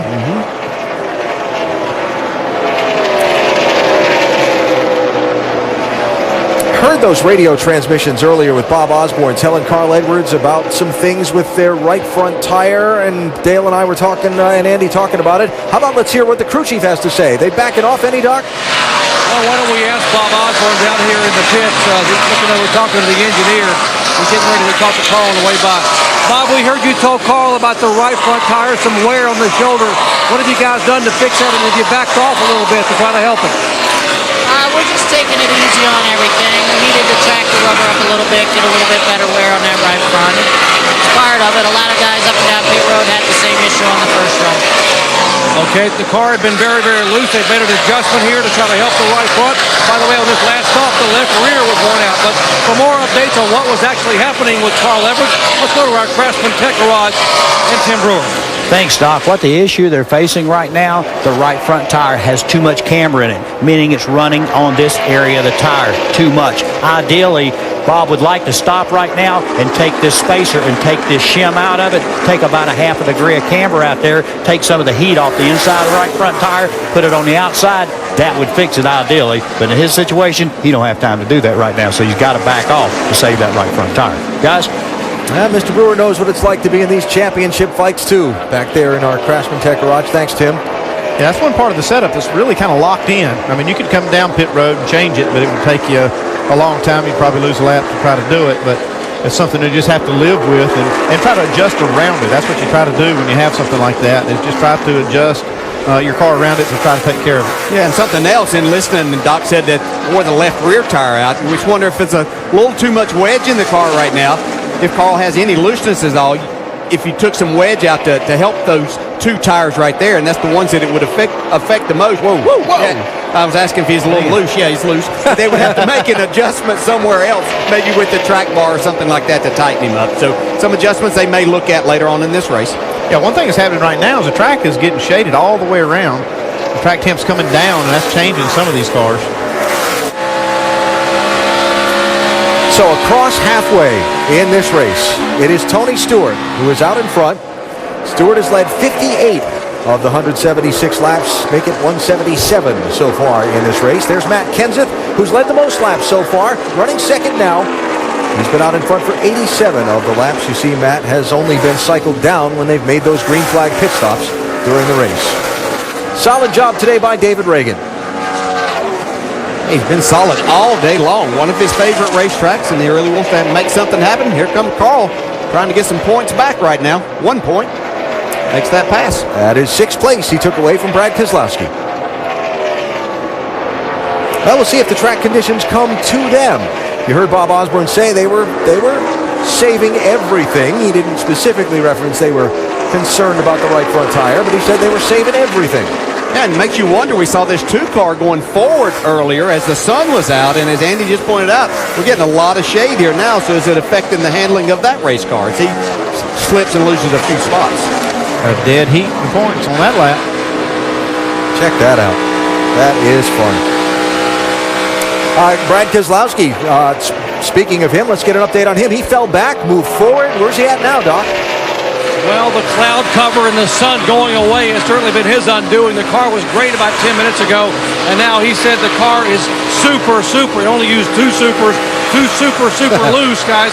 He said it absolutely from the center of the corner off, he can't use the throttle. Unlike Biffle, who used three really looses earlier. Thanks, Doc. You can see how Brad's fighting that steering wheel, and that he said he was loose earlier in the race when he went to the throttle to get off the corner. And that can really cause you a lot of problems because you got these long straightaways, and if you can't use all the throttle and you're turning the steering wheel right, you can't carry that speed down the straightaway. Boy, it's really stressful as a driver, too. A loose race car here, trying to keep up where you have a little harder grip on that steering wheel. Little white knuckle, huh? Yes. Brad was fourth before. Now you see back in seventh position. We're kind of taking you back through some of the top front runners. We got back to Jimmy Johnson. And we jumped off to catch that fight for position. Johnson fell back, moved forward, fell back, and now you see he's restarted 12th, and he's charged up to 4th in this run. Of course, the Jimmy Johnson Hendrick Motorsports team is all the Hendrick team, thinking about Rick Hendrick, their team owner. Rick and his wife Linda involved in an aviation accident at the beginning of the week down in Key West, Florida, when the plane they were flying on's brakes failed upon landing. Rick suffered some broken ribs and a broken shoulder blade in that. Checked with the team today. He is still in a medical facility in the Charlotte area, helping manage the pain and so on, but is doing fine. His wife Linda is doing well. The pilots were uninjured in the accident, and everyone's sending thoughts of support for Mr. Hendrick as he recovers from that incident earlier this week.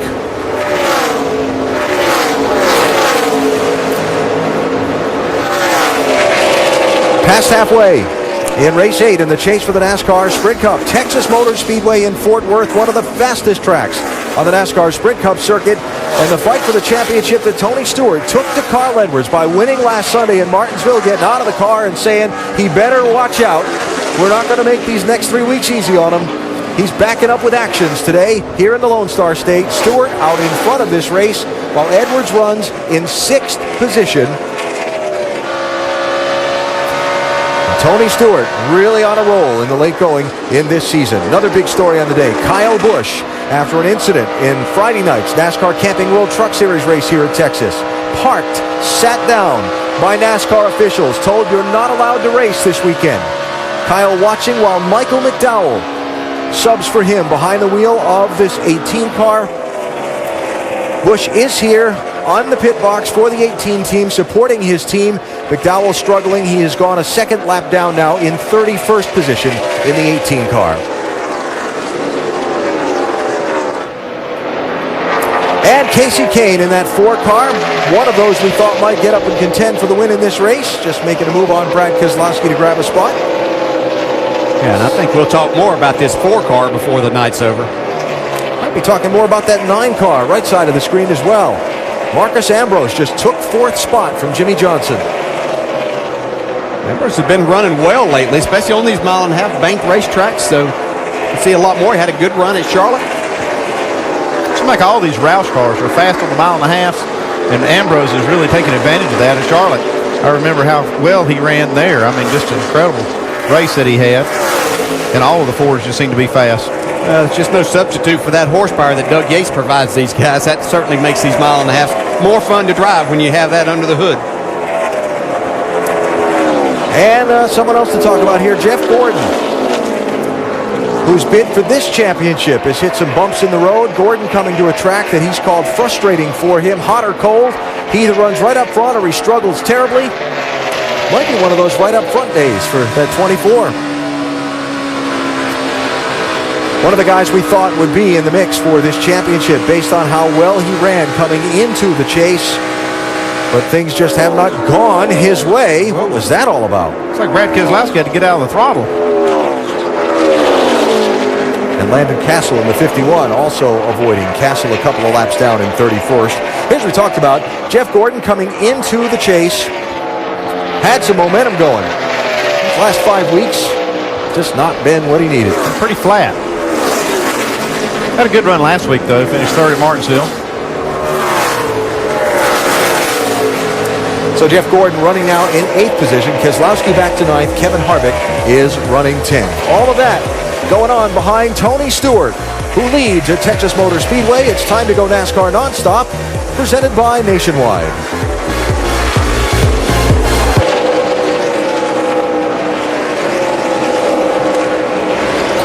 193 laps complete here at Texas Motor Speedway, and NASCAR Now tonight at 10 o'clock Eastern Time on ESPN2 will have a complete wrap-up of the day's events, and the roundtable tomorrow afternoon, 2:30 Eastern on ESPN2.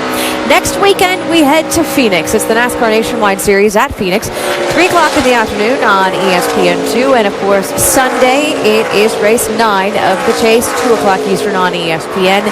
And next Sunday night, it's the Automobile Club of Southern California NHRA Finals, 7 o'clock Eastern on ESPN2. As you saw on the NASCAR Nonstop, no changes. Taking a look at the top 10, Tony Stewart still leads Matt Kenseth by more than a second on the track. Talked a little bit before break about some of those guys in the top 10. Some of the best battles on the track right now are for 10th, Kevin Harvick and AJ Allmendinger back there battling, and Kevin Harvick is where we'll start as we go up to speed with Vince Welch. Kevin Harvick, they brought a brand new car here for Kevin Harvick this weekend, hoping that it would be better in traffic, and so far it's really just been kind of a mixed bag. Right now he said it's just too loose off. They haven't been able to put on the type of pressure they were hoping to put on Tony Stewart and Carl Edwards in this race so far. Stewart is running first, Edwards is running 6th, Harvick just 11th. Jamie? And the 88 Dale Earnhardt Jr. behind him. He's been struggling today. The car has been a little bit all over the place. Steve Letarte, his crew chief, this morning told me Hendrick Motorsports has gone in the wrong direction on 1.5 mile tracks. They wanted to try something different. As you see him drop onto pit road, they're counting him down all the way to his pit box right now, saying the car basically is loose, but they have been working in the right direction. He is moving forward. He says 15th on the board going by. He was 11th before he dropped onto pit road. You see the 20 coming out. The 88 from the high camera. The guys go around to the right-hand side. They've been adjusting to try to tighten him up. A problem that is getting worse as it cools off. You saw the wrench in the right-hand side of the rear windshield. It went over to the left side now. They'll continue to work. Let's go to Vince Welch. Mark Martin in the top 20, just inside it. They've had a pretty good race car throughout the course of the day. Haven't made many changes. Slight air pressure adjustment with that 4-tire stop. The 83 of Brian Vickers, another one that's been solid. Remember, he and teammate Casey Kane. Kane has had a real good run today. Vickers has been pretty good as well for crew chief Ryan Pemberton. A 4-tire change, no chassis adjustment, just air pressure for Brian Vickers. Alan? Check that out on the right side of the screen. Tony Stewart trying to put the car he co-owns a second lap down. Ryan Newman in that 39, while guys off pit road on fresher tires are charging around him. Yeah, I think I'd just say the heck with it, come to pit road myself at this point, just to stay out of the hornet's nest. Greg Biffle lost a good bit of ground in that last run, Doc. Indeed he did, but he said finally the car was better the way I wanted to drive it. In fact, they took a huge swing last time, put 3 rounds of wedge in, and he said take a round and a half out now. The car is really tight in the middle. They have finally been able to help Greg where he can drive the race car. Unfortunately, he lost a lot of ground. Now, Biffle completing his pit stop up behind him. Great run today by Regan Smith, the winner this year at Darlington. Remember, they have Earnhardt Childress Racing engines, good horsepower, car a little bit loose on exit. Vince Welch. Kevin Harvick came into this chase looking to make a move. He said everything is critical. We can afford no mistakes. They just haven't had the car they've needed so far. He leaves with 4 tires and an air pressure adjustment. Crash on the track. Jeffrey Bodine. Good save. Come on, Montoya. What an idiot. Casey Kane on pit road as the caution comes out. Jeff Gordon. Denny Hamlin. And AJ Allmendinger. That's Ryan Newman. Second caution of the race. We heard the snippet from the Bodine radio there. Something about Juan Pablo Montoya. Looks like he may have blown the left front tire on the 36 car there. I don't know if he made contact with Montoya. Okay, and calls that. Well, Montoya's got some pretty good right front damage. Oh, what car was that? That was Andy Lally in the 71. That tire casing went up underneath.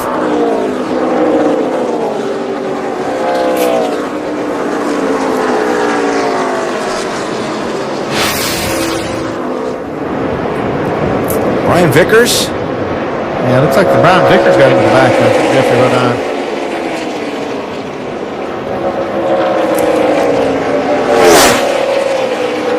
Turned him right into Montoya.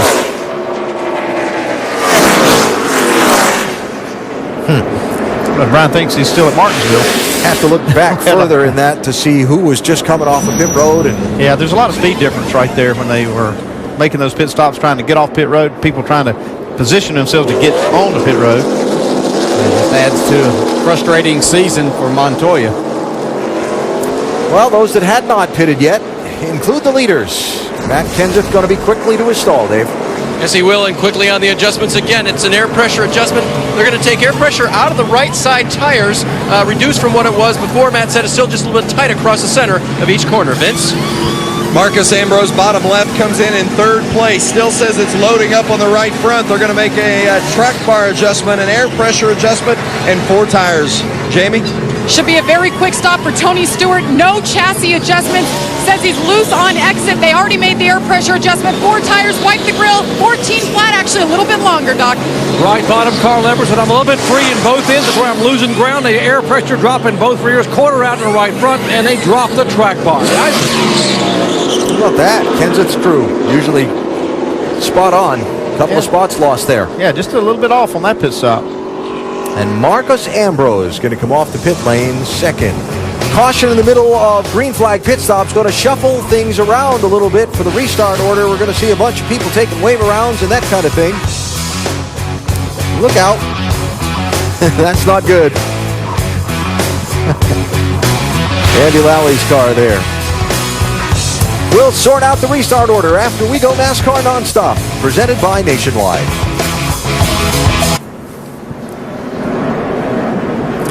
Just past 300 miles in the AAA Texas 500 at the Texas Motor Speedway, and under the second caution of the race that came out after Brian Vickers, Jeffrey Bodine, and Juan Pablo Montoya tangled off turn number 2. That caution came out in the middle of a series of green flag pit stops. Kasey Kahne was on pit road when the yellow waved. So when the pace car collected everyone, it kept him on the lead lap. When all the other leaders pitted, Kahne stayed out. He is going to be the new leader of this race, with Tony Stewart running right behind him when we get set to go back to green. NASCAR Sprint Cup Series at Texas is brought to you by Lowe's. Lowe's, never stop improving. And as the sun gets lower in the sky and the shadows now completely just about envelop this Texas Motor Speedway, the lights will be on soon and the conditions will continue to change and challenge these drivers and crew chiefs as we head through the concluding 200 miles of this race. Double pit stops under this caution for Kevin Harvick and Jimmy Johnson in the 29 and 48.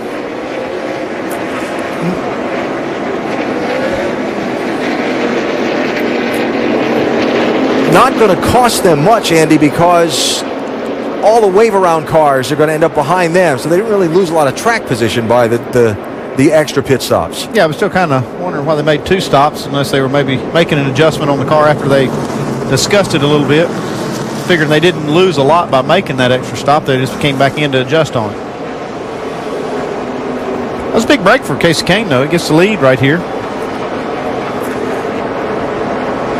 All right, Kevin Harvick, talking about a second ago, by the way, was the first car a lap down at that caution. Had just pitted under the green when the yellow came out, so that gives him the Aaron's Lucky Dog free pass. He is back on the lead lap, made the extra pit stop, and is now getting ready to restart at the tail end of this field, Vince. When Harvick went back out after that initial stop, Alan, he had a bad vibration. He thought they better come in and take care of it just to make sure.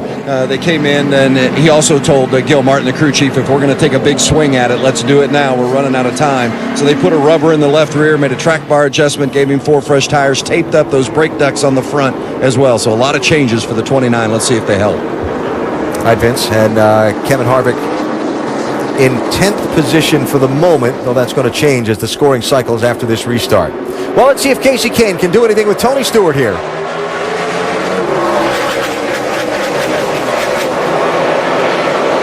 No, big bottleneck here.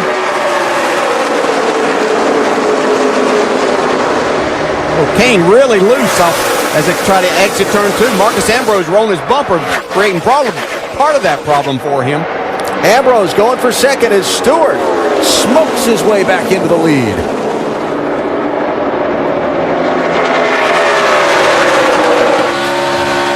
Ambrose to second. Reagan and Kane fight for third. Matt Kenseth and Edwards trapped right behind them.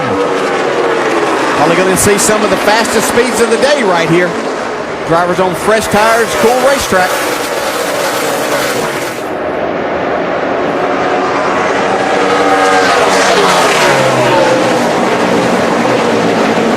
Now Edwards side by side with Kenseth.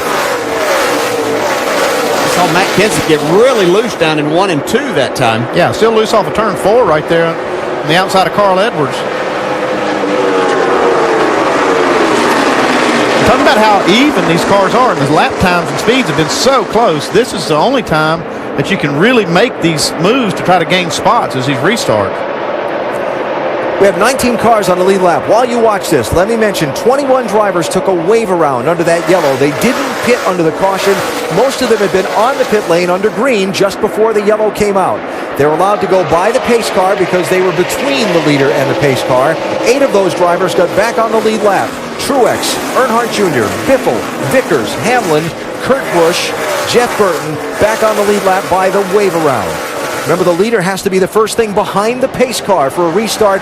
The cars that pit have to restart at the tail end of the line or line up on the tail end of the line when they come off the pit lane. That puts all those other cars between the pace car and the leader, and they get waved around. And that's a lot of these guys here in this Hornet's Nest. Yeah, and they're working hard to try to get some speed and make up some time having to start back there. A lot of hard racing going on. Denny Hamlin there. He's had a very uncharacteristic day for Denny Hamlin at Texas Motor Speedway. Yeah, 2 of the last 3 here. Yeah, but he is up to 13th spot on the lead lap.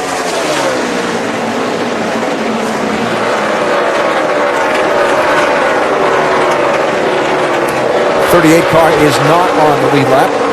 It's Travis Kvapil. He's back in 35th spot. Joey Logano in the 20 has had a tough day as well and is not on the lead lap. He's a couple laps down in 32nd, while Hamlin and Biffle try and race their way through. Yeah, Biffle back in 14th after starting on the pole and leading a good portion of the first 100 laps of this race. And Jeff Gordon trying to move to the front. Remember, Gordon just coming down pit road when the caution waved, had to drive through without stopping to make sure he stayed on the lead lap, then come back in and pit again. Just not quite on the pit lane enough to take advantage like Casey Kane was. Now, you talk about that wave around rule, which we've had for a while now, but it used to be years ago that all of those cars that took this wave around would have started in front of the lead lap cars, actually the leaders. It really made for some interesting racing, I'll put it, at times, especially if you were the leader trying to get through those cars. Yeah. How about chaotic? Yeah, chaotic. That's good, yeah. And much less of that now. Most drivers appreciate this a lot more. Jeff Gordon picks up another spot. 7th place for Gordon.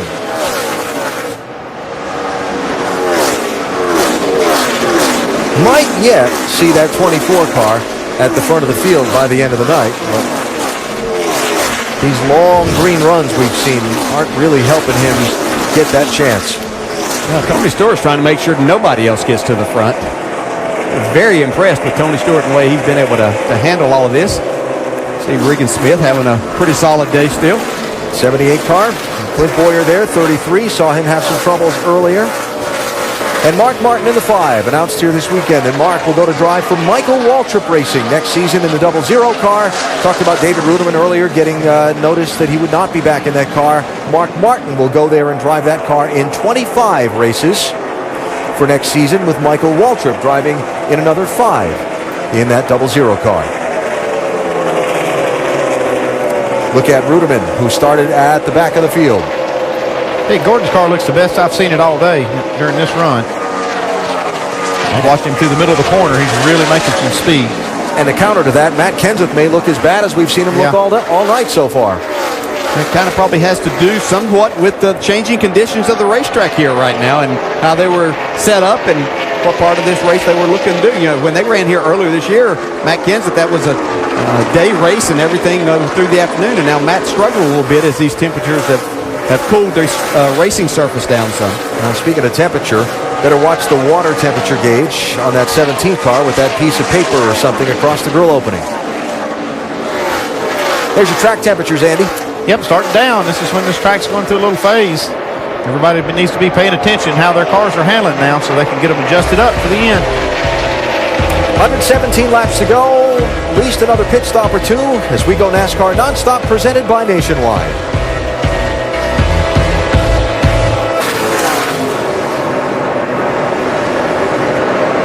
Closing in on 350 miles at Texas Motor Speedway, and the race for the lead. Tony Stewart in the top spot in the 14, but Marcos Ambrose in the 9. Trying to find a way around him to that number 1 spot. I think they radioed to Marcus, told him he is at Watkins Glen or something. He's coming on. Got an opening.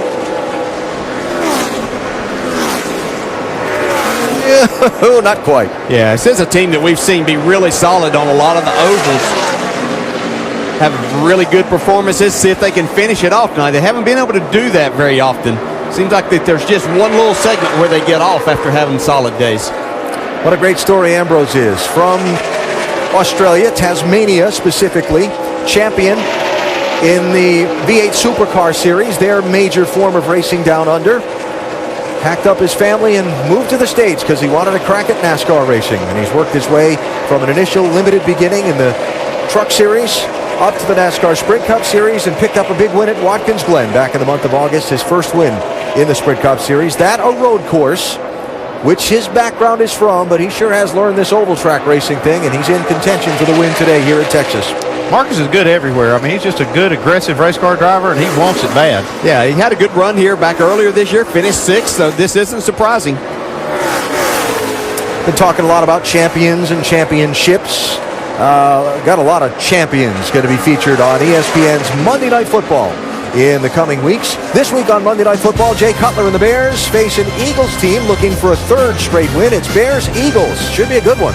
On Monday Night Football, 8:30 Eastern, also available live on Watch ESPN. Coverage starts at 7 Eastern with Monday Night Countdown served by Applebee's. Eagles started looking more like that team they were expecting here after a pretty horrendous start they had. Yep. Should be a fun game to watch. And a lot of matchups in coming weeks featuring Super Bowl champions of the past on Monday Night Football as the great season rolls on. Yeah, I get to see my favorite announcer, besides you and Andy, John Gruden. Love to listen to. It's a good thing you caught that. Matt Kenseth struggling in this segment of the race, but he's about to get a spot back from Jeff Gordon.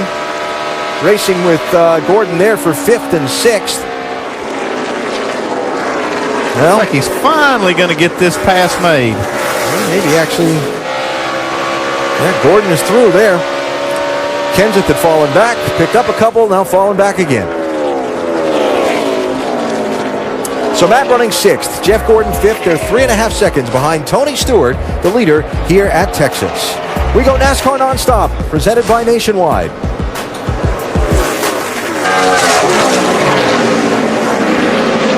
As you watch our NASCAR Nonstop coverage from today at Texas Motor Speedway, you see Tony Stewart challenged by Casey Kane for the lead, but able to fend him off and even now put a little gap in there. I'm telling you something. Tony Stewart's racing everybody for this lead. He's not giving it up at all because he's trying to lead the most laps. He's got 113 laps left so far, and he is the leader there.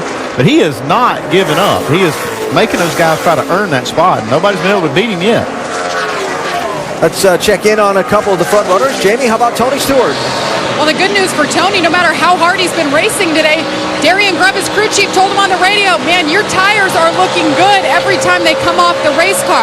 Tony just told his team, guys, I'm a little bit loose, back on the gas, and you can see him getting a little sideways the closer Casey Kane gets. And for more on that, let's go to Dave. And of course, Kane was the restart leader. We saw him get loose and lose positions, but the car is coming back around.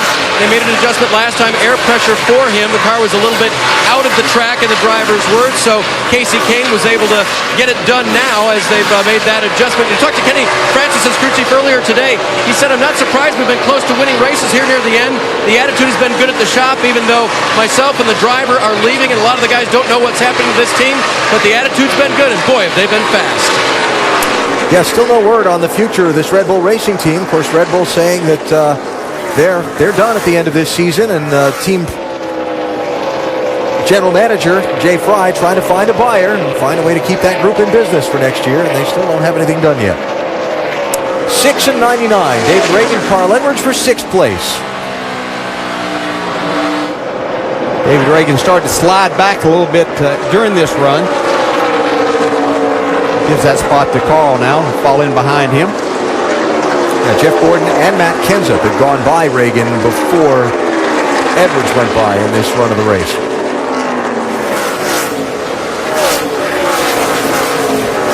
Carl running well today, 6th place. But Tony Stewart leading a lot of laps. It's getting interesting, but still a long way to go in this one. Talking about Reagan slipping back, Jamie, what are they saying? Well, he's saying, guys, I'm just free in the middle and under throttle. And they said, Drew Blickensderfer, his crew chief, just cheerleading, telling him, stay there. We can't lose any more positions here. We'll get you fixed up. And they're talking about pitting within the next 10 laps. Thanks, Jamie. Solid drive so far today for David Reagan. And right behind Reagan is A.J. Allmendinger in the 43. Speaking of solid drives. Nice job by the 43 team today, Vince. And I tell you what, when you look at what Greg Irwin, the crew chief, and A.J. Allmendinger have done since they got together at the Brickyard, it's been impressive. We got a crash, and it's the 5-time champion, Jimmy Johnson. In the grass, on the front stretch, off of turn 4. He was running in 9th position at the time. There you go, right here, 4 tires. Didn't have to go far to his pit stall. He spun down through the grass. Just drove right over to the pit stall to get 4 new tires. Let's go, go, go, go, go, go, go. Come on. Well, he's going to get 2. Let's go, let's go, let's go, let's go. Trying to beat Tony Stewart to the line. Looks like he did. And that line, start-finish line, extends all the way across to pit road there, too, and it looked like that Jimmy was just ahead of him. Yeah, he did beat him to the line. Seeing here if Jimmy Johnson is sent back around the pace car by NASCAR. What they were trying to do is just change those tires. What happened here? Looks like he just spun off of turn 4. That happens even to the best. Get a loose race car, hard to handle.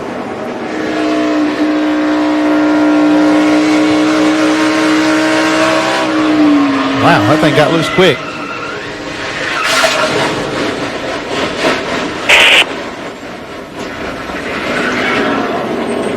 Hey, come on in the pit box right here. Just straight in. Yeah, I guess. Wow. Jimmy was able to beat Tony Stewart to that scoring line in the center of pit road and does stay on the lead lap. But certainly a sign of the way things have gone for this 48 team. Unexpected spins and crashes and things that have probably signaled an end to the run of the championship. Pit stops for the leaders, Dave. Casey Kane is on pit road. He gives up 2nd place. He will get 4 fresh tires. A drink for the driver as well. They'll fill it full of fuel. That run was pretty good for him. No complaints. Just a little loose at the restart. Vince? Bottom left of your screen, Marcos Ambrose running in 3rd place. As it's tight in the middle, a little loose off. They're going to put a quarter round in the left rear and 4 tires. Jamie? The loosest the 14 car has been. He said, we need to tighten this thing up on throttle. Wedge in the left rear, fill it up with fuel. Doc? A little tight in the middle, a little loose off for Carl Edwards. 4 tires, try to car down 1 round, clean the grill, and tear away the windshield so I can see. And now scramble off pit road, guys. I guess that's a scramble, Doc. Oh, that was a tremendous scramble. Jeff Gordon lost quite a few spots. You see 5 spots, a 24-car loss there. Allmendinger gained 2, and so did Harvey. Tony Stewart hangs on to the lead on another set of pit stops. That 14 crew's been, you talked to them before the race. His crew chief, Darren Grubb, they said they were going to be up on it today. Yep, they were ready. Look at that. Even making a chassis adjustment there. Where are we? Yeah, we're good. They're a big part of his winning, too, aren't they? Yep. Tony Stewart holds the lead under caution for the third time as we go NASCAR Nonstop, presented by Nationwide.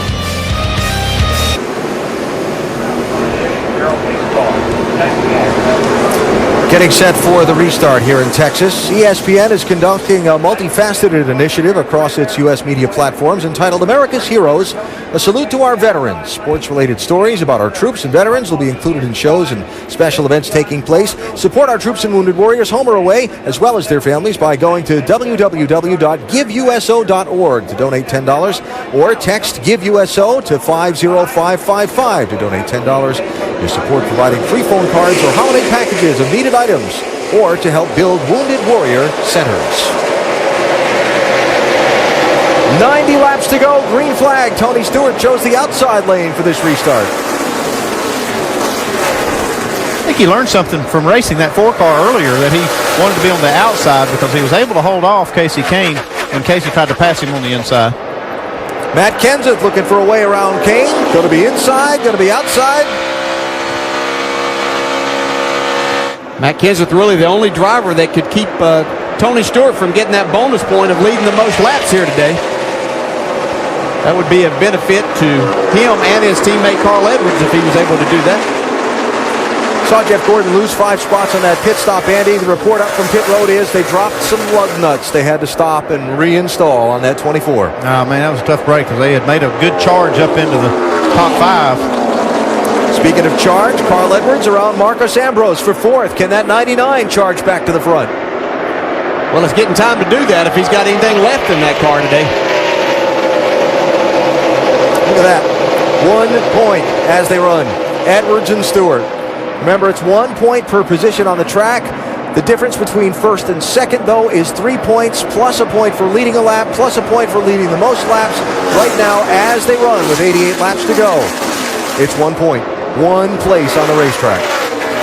See, at the end of that group, that first 5 there, Kevin Harvick's shown back up in that 6th position. See if he's got his car adjusted for the nighttime racing here. Just a little while ago that Harvick got trapped by the caution flag, got the free pass. Now Vince, he's back up in the top 10. Well, and they have worked on their car, and they knew that if they could get it in some cleaner air, they felt like it would be better. He's been in traffic most of the day. Kevin radioed, I think we're pretty good. Gil Martin, his crew chief, confirmed, lap times are great. Let's go to work. Yeah, well, Harvick and that team have shown a knack for showing up at the front late in races. And late in this race, they're up in 6th position. While we watch Casey Kane try and find a way around Tony Stewart for the lead, let me mention Jimmy Johnson by cutting across from where his car came to rest in the infield grass to his pit stall. That's a commitment line violation. He had to restart at the back of the line. Johnson running in 20th place, last on the lead lap at the moment.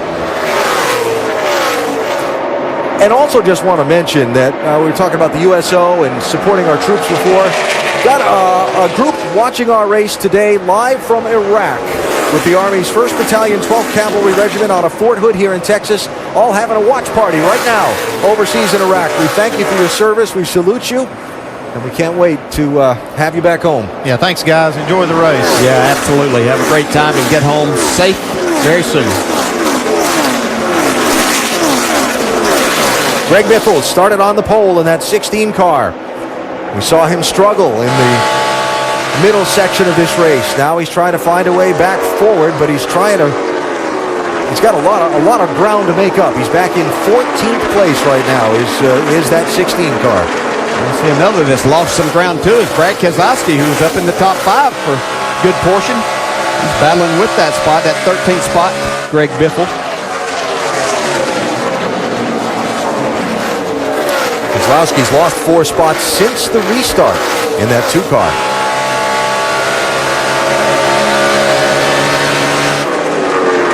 If I have my thoughts sorted straight, we've seen that car be better longer into a run in this race today, that 2 car. Yeah, but he's just hit a patch here in the middle part of the race where they just haven't been very good overall. I know we've got down now to 80 laps to go. They're going to have to figure something out. They've been pretty good at that. I mean, figuring out how to get the car right at the end of the race and closing strong. The time's running out today. What are they fighting right now, Doc? it's amazing, Andy. The car was really good, as you said, in the middle part of the race. And then when the track started to cool off, they got loose. They tried a track bar adjustment on lap 202. Didn't help much. He went backwards. They put some wedge in it on lap 241, the latest stop. It hadn't helped much. The car's still loose. They're hoping that maybe as the fuel burns off, maybe the track changed a little bit. It'll get a little better. Right now, he's just hanging on, trying to hang into where he is in the top 15. Yeah, I think he was able to deal with that problem that he had by moving all the way to the top of the track earlier, but I don't think that's working for a lot of guys right now. And for third place, Carl Edwards, going by Matt Kenseth. Maybe Carl's just been kind of hanging out a lot of the day, as you said, taking care of that right front tire issue that talking about they may have. Time to go. Heard a couple of radio calls from crew chief Bob Osborne to Carl in the car after pit stops earlier in the race that they were some concerns about perhaps some specks of chunking out of their right front tire. Carl dropped back a little bit in the middle of the race. Time to go. Can't let Tony have all the fun today. That's right. So Edwards up to third position, 2.1 seconds behind leader Tony Stewart. As we go NASCAR Nonstop, presented by Nationwide.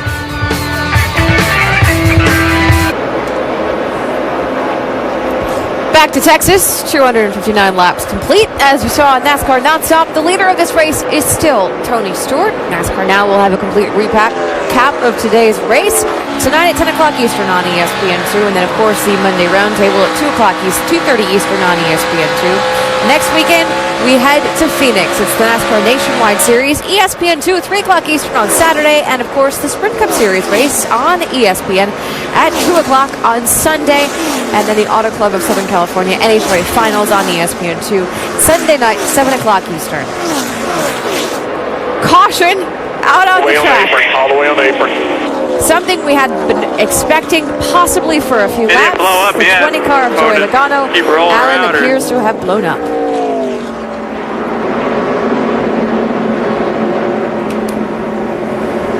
So the fourth caution of the race for Joey Logano. 73 laps to go. Leaders all just in with a restart at 90 to go, a minute ago. What are you doing there, champion crew chief? Well, we're going to come in and get tires and still make one more pit stop. Anybody get two now? Possibly. You might see a little strategy. Joe Logano ran 100 laps in practice. That was the third most of anybody. His engine blew up. I know it's 73 laps to go. He probably couldn't have limited that much practice, but put quite a few miles on that engine in practice. And while we watch what happened to Logano right there, Jamie McMurray had taken his car to the garage area just a few laps ago under the green flag with what looked to be some smoke trailing from behind it. That's the fifth engine failure in a race for Joe Gibbs Racing this year. Been a theme. The reason why Denny Hamlin was pushing so hard for them to switch from the in-house engines to the Toyota Racing Development engines that 11 team's been using. Well, Carl Edwards made a run in that short run up to third. Now the caution allows him to erase that 3-second deficit he faced to Tony Stewart. And pit road open there. You see that NASCAR officials signaling when they're kind of pointing down at the pit lane, telling the crew chiefs and the crew members that pit road is open this time. I think Tony Stewart and his team dictate what everybody else does here as far as coming on to pit road. Going to see some two-tire stops here, Andy? I think we'll see some strategy pulled. But what that is, we'll see. Yeah, we'll see. I don't know. All right, well, we get to look right away because Matt Kenseth will hit his pit stall very quickly, Dave. He will indeed, Alan. It'll be a two-tire change for Matt Kenseth. He said, I can't get in the gas. I need rear grip. It over-rotates too much for the guy giving up fourth position. The 4-car of Casey Kane gives up second.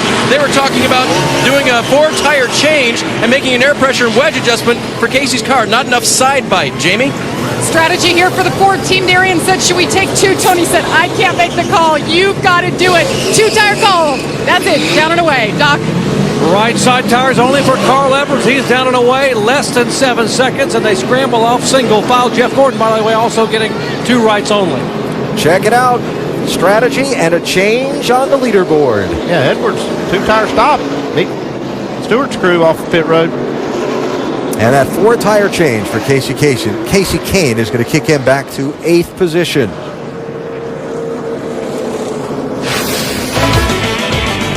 There it is, by that much. Carl Edwards goes back to the lead. We're happy about that. I'm getting excited. Under caution for the fourth time, 71 laps to go at Texas. We go NASCAR nonstop, presented by Nationwide. Restart's going to be fun.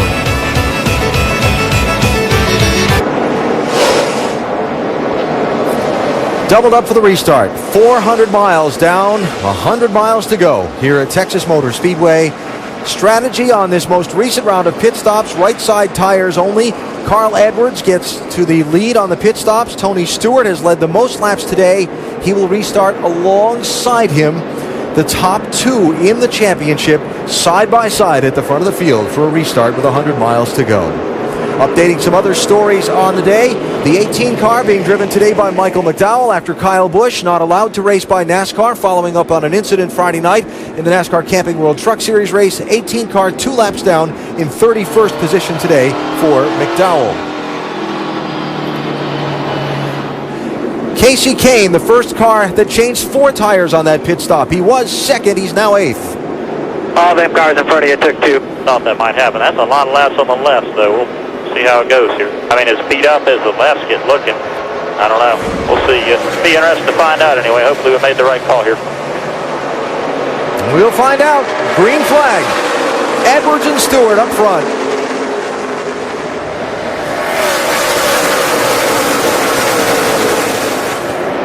Carl Edwards was ready. He was ready to go, yeah. And that's a good point that Kenny Francis was making about those tires. You know, we heard earlier Carl Edwards wearing out a left rear tire on one of the runs, so this could put a lot on those. It's for 4th and 5th place. Jeff Gordon trying to get around Marcos Ambrose. Gordon losing some track position on an earlier pit stop when they dropped some lug nuts. Now the strategy to try and regain some track position. And there he goes into 4th. Yeah, this is really the closest on a restart he's been to the front, so we'll see what he's got for these first 3 that have pretty much dominated the front of the field so far today. First side-by-side, Kevin Harvick in the 29, working on Casey Kane in the 4. That's for 8th and 9th spots. Yeah, that comment that we heard from Kenny Francis, the crew chief on that 4 car, it really, I mean, we heard Carl Edwards wearing that left rear tire out in a long green flag run. This is actually going to be the longest. If this goes green, this is going to be the longest he's put on that left side tire. What are they saying, Dave? Well, or, Andy, he leaves himself that chance. If they do have to stop for fuel one more time, which I think a lot of them will, then he's going to make his 2-tire chance the last pit stop. And the other guys will probably have to put on 4, don't you think? Yeah, that does position you well for that because it won't be that many laps to the end. And he will be able to do that right side change. If he can get up front and get close enough to these leaders with these 4 tires, that may pay off for him. That's a good idea there, Dave. Still trying to hang on to that spot. Caution flag is just waved. There is just some debris that has been called in by one of the NASCAR spotters up in turn number 3. And so yellow flag number 5 in this race. After we went a long time without a yellow, we've had a few in kind of short order here. That worked out good for the wave around cars that last time. Yeah, sure did. Guys that took the wave around that got back on the lead lap last time, Regan Smith, Mark Martin, Juan Pablo Montoya, and Ryan Newman, who for the second time today took a wave around and now is back on the lead lap. Yeah, he was 2 laps down. Ryan Newman was at one point. And let's also mention, as the officials retrieve the debris, Clint Boyer, free pass on the last caution. Trying to catch up to some of this stuff. Been a lot going on here. You're a busy man. Trevor Bayne got the free pass 2 cautions ago, and on this one it's David Ruderman who's going to come back around onto the lead lap. And the big thing, the significance of all of these cars now, we're going to have 26 once Ruderman gets back on the lead lap, is that if something should happen to one of these front runners, one of these points guys that late in the race, a flat tire or something like that, they're going to lose a lot more positions than what they may have with as many cars as earlier we had a lap down. Yep. Not with us earlier. This race ran green for a long time. There were 111 laps in this race before the first yellow flag waved. Then we went from lap 111 to lap 201 before we got another caution. Any takers? Denny Hamlin from 14th place. Going to be the first one to come down the pit lane under this caution. We go NASCAR nonstop, presented by Nationwide.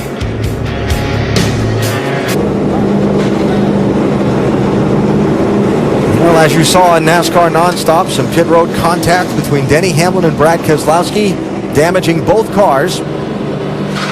Repairs being affected by both teams. See, Brad Keselowski's blocked in. He's backing up to try to clear Ryan Newman's car. Backs right into Denny Hamlin as he's coming out of his pit stall.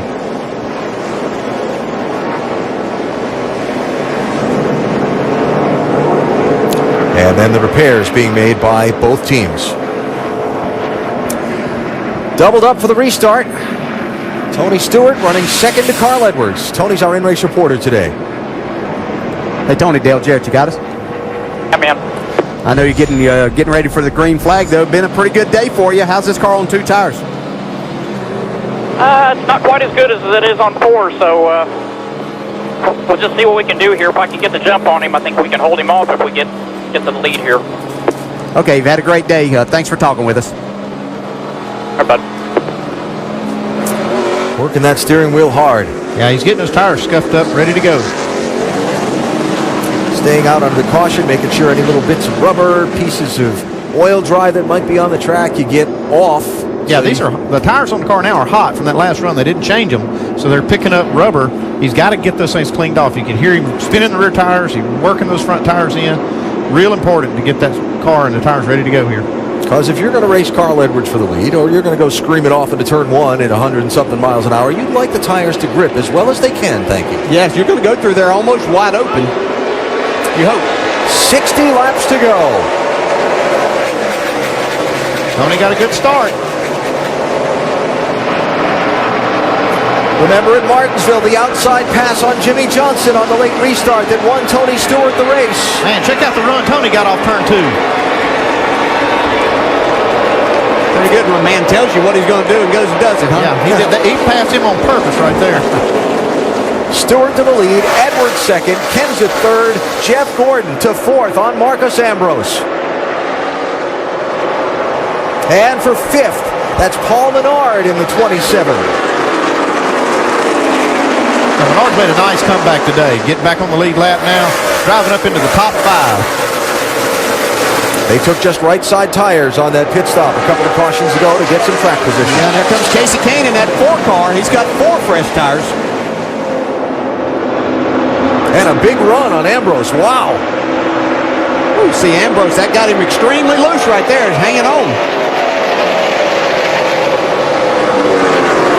Big bubble of air pushed off the nose of that 4 car like a snowplow throwing snow ahead of it. Yeah, and I should clarify that the 4 cars, 4 fresh tires were from the previous caution. He didn't pit that time, but which are fresher than what all of these cars that he's trying to pass right now as he goes by Ambrose. That's for 6th place.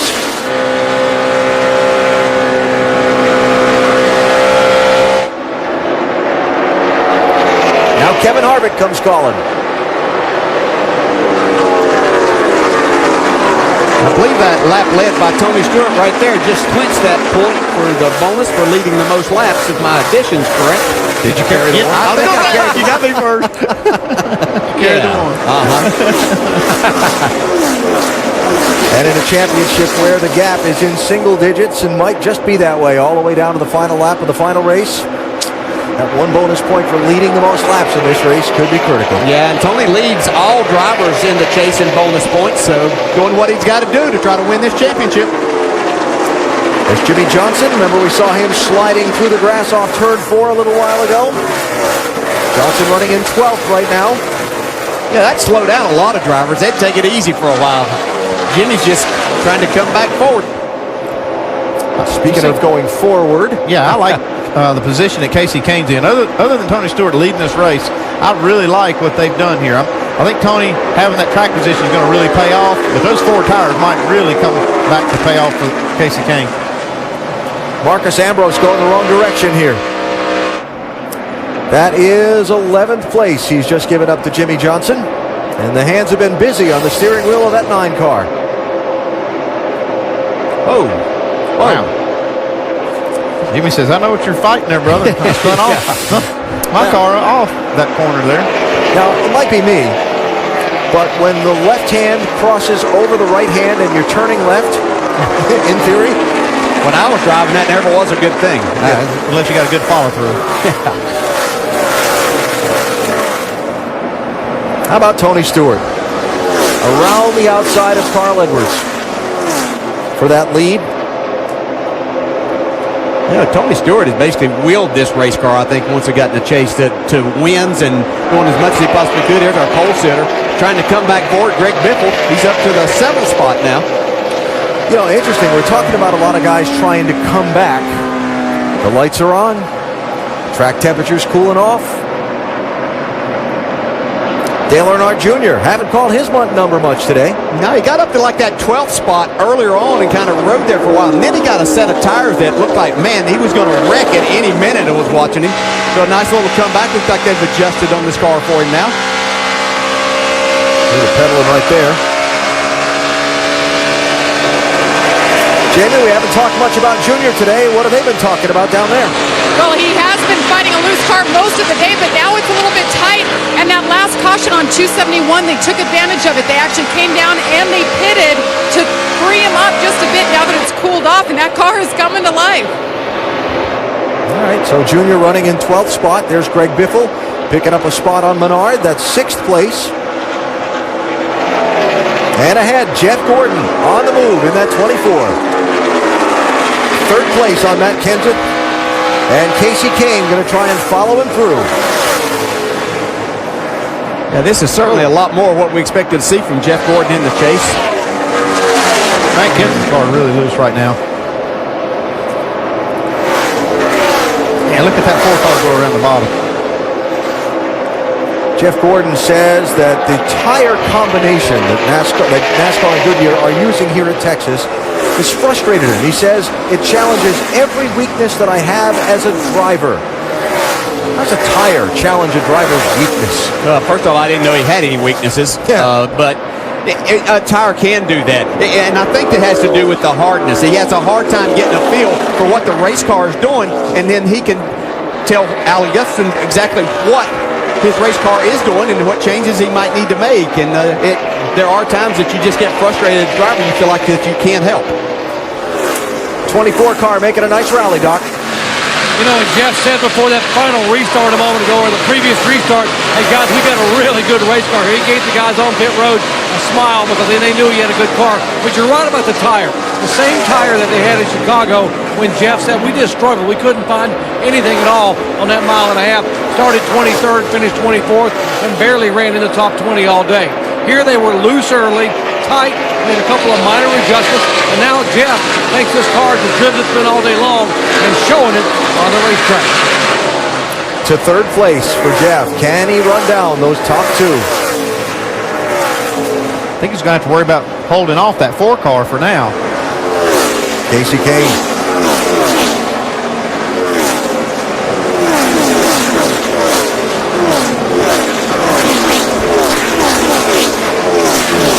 All those cars you just looked at, all on the lead lap.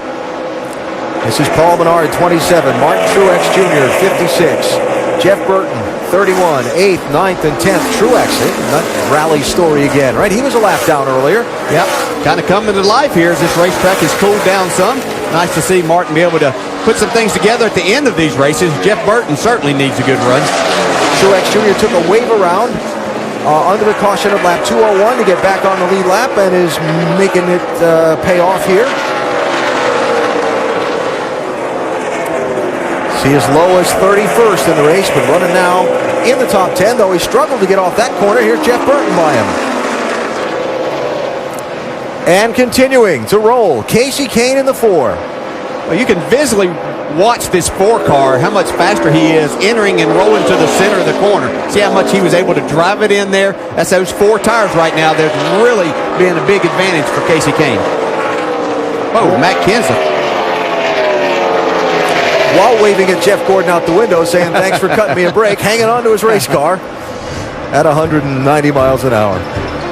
45 laps to go, another round of pit stops to come. When will it happen? Tony Stewart, Carl Edwards, 1 and 2. We go NASCAR Nonstop, presented by Nationwide.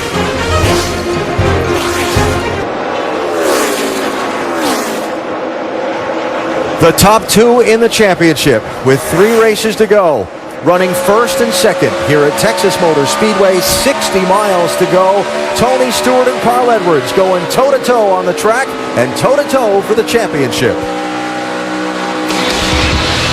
NASCAR Sprint Cup Series at Texas is brought to you by Jack and Jill, starring Adam Sandler, in theaters November 11th, rated PG. Papa John's. Earn free pizza fast with double Papa rewards every weekend, only at papajohns.com. And the 2011 Ford F-150, built Ford tough. Beautiful sunset here in Fort Worth as the 8th race in the chase for the NASCAR Sprint Cup winds to its closing miles. Jeff Gordon with an early move to pit road here, Doc. Yeah, a moment ago he said, I am done. He lost about 3 or 4 spots on the lap and said, I got to come down, got a left rear. I don't think burnt the left rear off of it. Had a left rear tire issue. The good news is everyone else has to make a pit stop as well. Final stop, filling full of fuel, 4 tires. He's away. And now fire on pit road. The gas that they dropped off the car is on fire. And the fireman went out there and put it out. Fortunately, everyone is away. All right, Doc, thanks. So Jeff Gordon with the early move to pit road. Now on those fresher tires, he's going to be really fast out there, but he's got a deficit to make up by pitting under the green. We'll see how that all balances out as Gordon gains time right now against these guys with older tires. Yeah, he's got the same problem that all these cars that just took 2 tires the last pit stop that they made. These cars have over 50 laps on their left side tires now, and that's more than they've had all day. And Gordon leading a charge to pit road that starts here, Dave. And they're all going to come. Matt Kenseth just reporting that he's going to be coming in. Jimmy Johnson's car is still a little loose off. Chad Knaus told me it's about where it was before the spin. Not the best today. They'll put their 4 tires on now, Vince. The 9 car of Marcos Ambrose has been in the top 5 most of the day, but backwards on this last run. It's a little bit too loose off, so they're going to make an air pressure adjustment, Dave. And the 17 car of Matt Kenseth is on pit road, that very first one in. They will make a 4-tire change and an air pressure adjustment. Matt telling his crew chief, tighten me up on exit. On the exit of the corner, he was too loose. All right, Dave, second place has just changed hands. Casey Kane around Carl Edwards. A second and a half behind leader Tony Stewart. 35 to go, Jamie. And you see Dale Jr. in once again, going to free that up, wipe the grill, 4 tires, solid stop, 12.8 seconds, way to get it done. Vince? The 29 of Kevin Harvick coming in, making a last-moment air pressure adjustment. It's going to be right sides only, says crew chief Gil Martin. Harvick said, we got to do something. I'm a little bit too loose, but tight through the center. It's a 2-tire change for Kevin Harvick. All right, Andy, Tony Stewart. All right, get back to that in a second. Jamie? And David Reagan, who started on the front row, slipped back quite a bit, took 4 tires on that last stop, and he went backwards. They took 4 again. They're having issues here. You saw the jack stuck. Extra long stop for David Reagan. Doc? Carl Edwards coming in will make his final stop. Remember, these left side tires have now been on for 60 laps. 78 coming down. Regan Smith coming in what should be his final stop. Great run for the surprise winner at Carly to right side tires on Regan Smith. They will make a 4-tire change as wear and fill it up with fuel. Final stop there. Jamie. And Tony Stewart, 10 away. The countdown begins. Gives up the lead. They're saying 4 tires here. Of course, he took right sides only last time around. They called for left side wedge. We're going to have to wait and see if they're going to get it done here. They put on the left side. Nope, no adjustments here for Tony Stewart, Doc. 4 tires for Carl Edwards. That tightened me up just a smidgen here. Final tires. Remember, the left sides have been on for 60 laps. He is down and he will follow the 14 back off of pit road. Dave. Casey Kane is on pit road. They won't make any chassis adjustments. The car is right about where he wants it. They will make a 4-tire change. So even though they had some of the freshest left side tires, they're going to replace them and hope they have enough time in car to get back to the front. All right, so now Kane coming down the pit lane at the speed limit. 45 miles an hour while Tony Stewart is up to speed on the track. We'll see how they come together off the exchange of pit stops.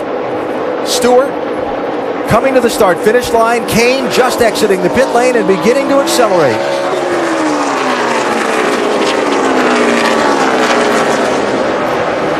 You can see just ahead of Tony Stewart there is the 29 of Kevin Harvick, who took 2 tires on his pit stop. So a little strategy involved there for Kevin Harvick. I thought that might be an opportunity for Casey Kane, too, but it's just too many laps left. I think Kenny Francis thought that they would be better off with the 4 tires. Their car is really fast right now. So Tony Stewart up onto the racetrack ahead of Casey Kane. Jeff Burton is the leader. He has not yet pitted. in this cycle.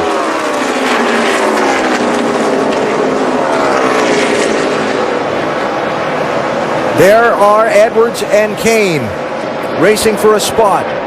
What will be second eventually when the cycle of stops runs through.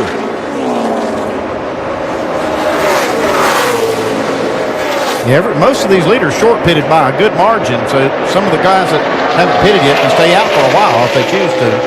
Man, that was close. Well, that was. I'll tell you, that's a great move by Casey Kane right there to slide back by Carl Edwards.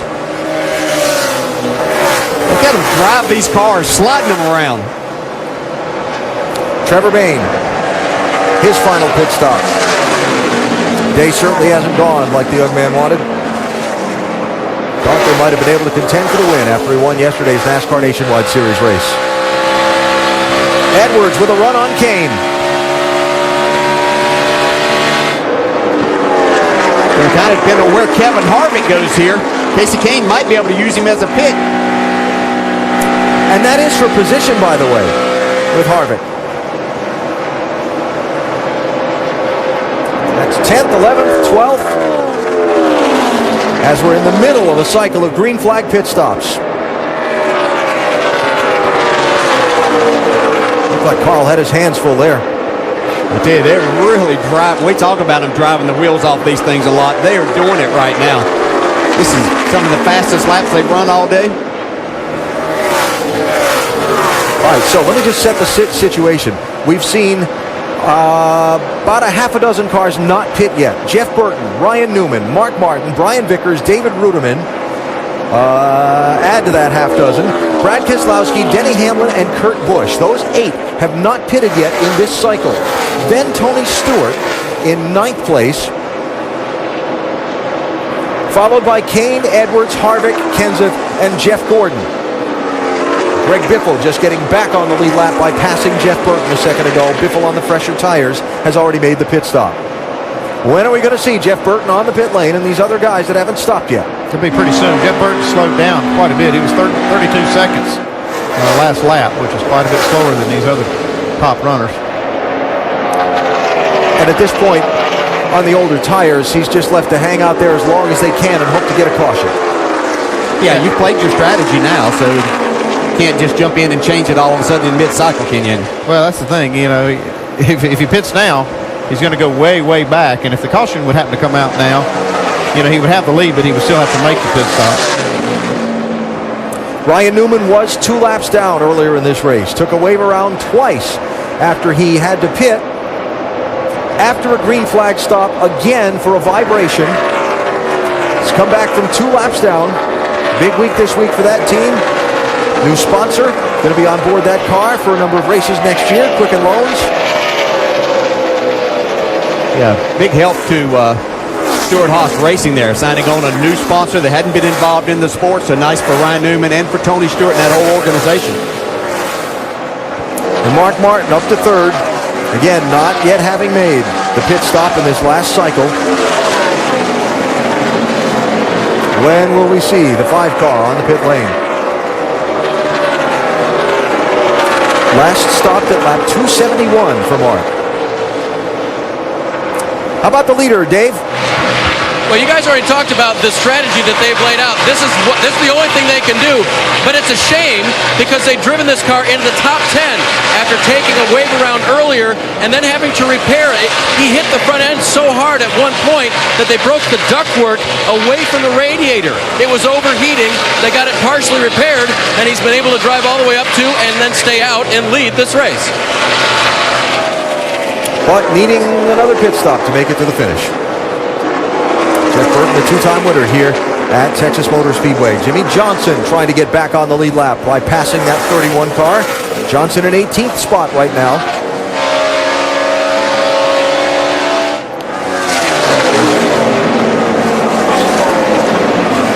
Math in my head here. Is that 31 car going to try and make a run to the finish on fuel as slow as he appears to be coming off some of these corners? Yeah, he's definitely slowed up a lot. He pitted last at lap 271. We restarted there with 60 laps to go. Be a stretch, but we've seen that type of thing happen right here before at Texas. That'd be interesting. Meantime, handling conditions coming to or away from various competitors as the sun is set and the track temperature is cooled. Yeah, you can see it's 10 degrees less than when we started, and just in the last little while, it's come down about 6 degrees. Hey, Jeff Burton has backed off quite a bit. I mean, there may be a possibility he could make it. That might be what they're thinking about here. Dave, what are they saying? Going for it. Yep, that's what they're doing. They're rolling those dice. Didn't Eddie Gossage hand out some dice this weekend at the Texas Motor Speedway? This is a place where you should gamble. Yeah, big fuzzy dice, as a matter of fact, yes. Okay, here's what he's got. He's got about a 16-second lead over Tony Stewart, who's one of the leaders that did make a pit stop. There's some other cars in between Burton and Tony Stewart. I don't know if all of them or any of them can make it as well. That's 39. Do we need to race him? He's going to try to do it too. He's second there. There it is. Ryan Newman is second. Looking back for Tony Stewart.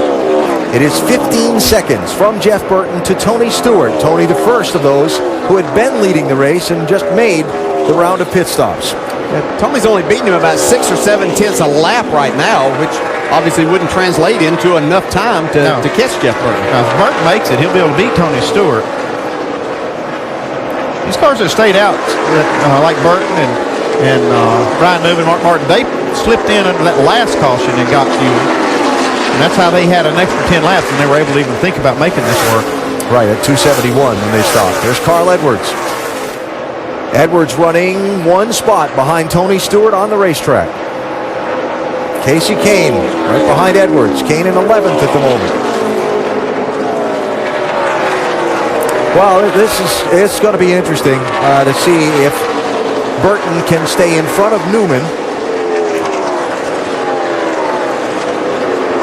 for the lead while we look back to Matt Kenseth running in 12th position.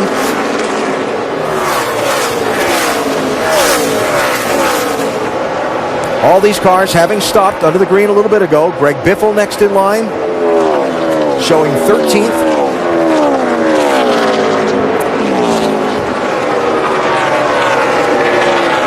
All right, there's the lead. Ryan Newman, same fuel schedule as Jeff Burton. You don't know how much Burton has backed off to try to save fuel. You may want to try to bump it up a little, see if he can hold Newman off. But will that make him run out of fuel? Now, Jeff, 140. So 15 to go. Ryan Newman to the lead. Not quite, but almost. Just had Michael McDowell trying to get on pit road and miss pit road, locked the brakes up really slow. Denny Hamlin is on pit road. I'll tell you, this can be a stretch for these cars because Brad Keselowski went 57 laps at Kansas, the same size track, to win there and was just about out of fuel. And Harvick went the same amount, 57 laps at Charlotte earlier this year. Denny Hamlin, one of those who had not stopped yet, he's in. To finish that up, it's 63 laps that Newman and Burton would have to go to make it.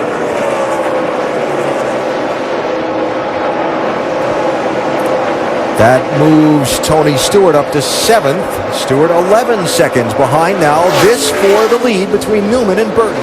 Now let's talk about this saving fuel thing just for a second in a little further detail. These guys all know, the crew chiefs and the engineers, the mile per gallon that they get at a certain lap time. They have that all calculated out. So Burton and Newman are trying to race for the lead, know the pace they have to run to make it to the finish on fuel, and watch back to Tony Stewart and make sure they can stay in front of him. There's Michael McDowell in the 18 car.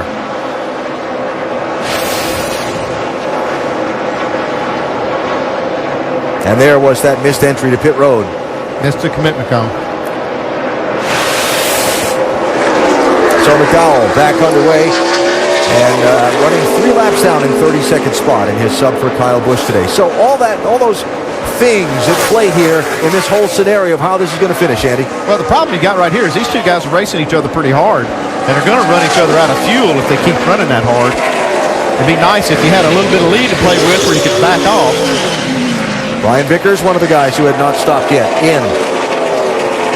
With a lot of laps to go.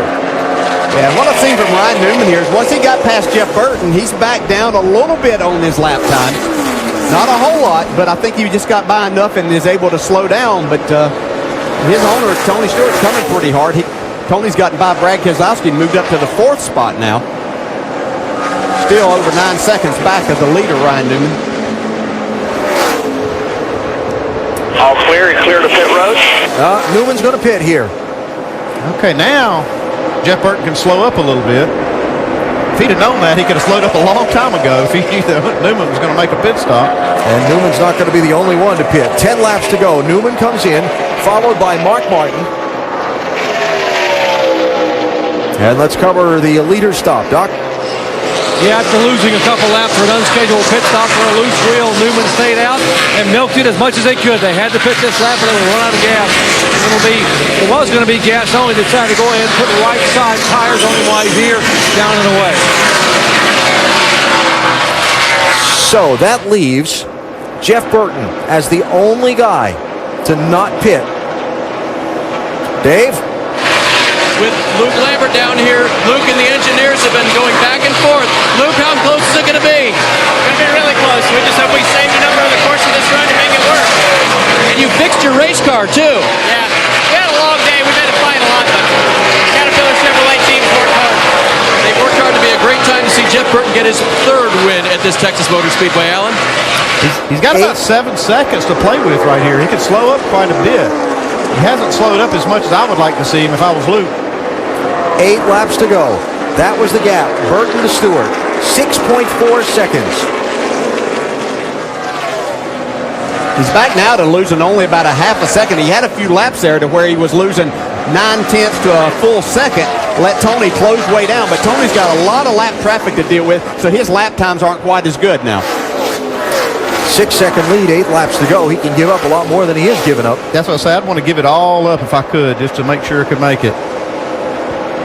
Well, not all of it. We'll give maybe up to a second. Sorry, Andy. Stewart Edwards back-to-back on the racetrack. 2nd and 3rd. Terrific championship that these two have engaged in. All the fun words after the Martinsville win by Stewart last week and here at Texas, and yet they're running 2nd and 3rd on the racetrack. One of the other chasers, Brad Keselowski, on pit road late, Doc. Yeah, by far the best run he has ever had in his young career here in Texas. Brad Keselowski coming in 2 right side tires, going to get 1 can of fuel to make it these final 7 or 8 laps, guys.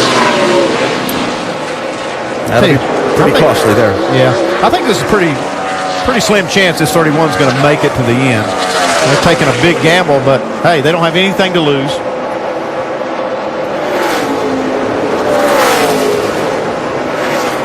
There's Kim Burton, his wife. Do the math for me. Do the math for me. Oh, she's nervous. Too far, man. We get above a half. I'm out. Oh, that's it. Not even close. 5 laps to go. Come on in here. We're going to splash it off. No, just doing the numbers. It just didn't make it. 5 to go and past the pit entry, and he's got to coast all the way around the racetrack if he makes it back. Yeah, now it becomes Tony Stewart there. With Carl Edwards, you see 3 cars in between them. So, Tony Stewart back to the lead. 4 laps away from another win. A man who hadn't won all season long until the chase for the NASCAR Sprint Cup started. Said at one point, we shouldn't even make the chase. We'll just be taking up a spot. Check this out. Carl Edwards. That was a close call for Carl. Boy, it sure was, and took away any chance he probably had of trying to run Tony Stewart down. As Regan Smith there with Carl.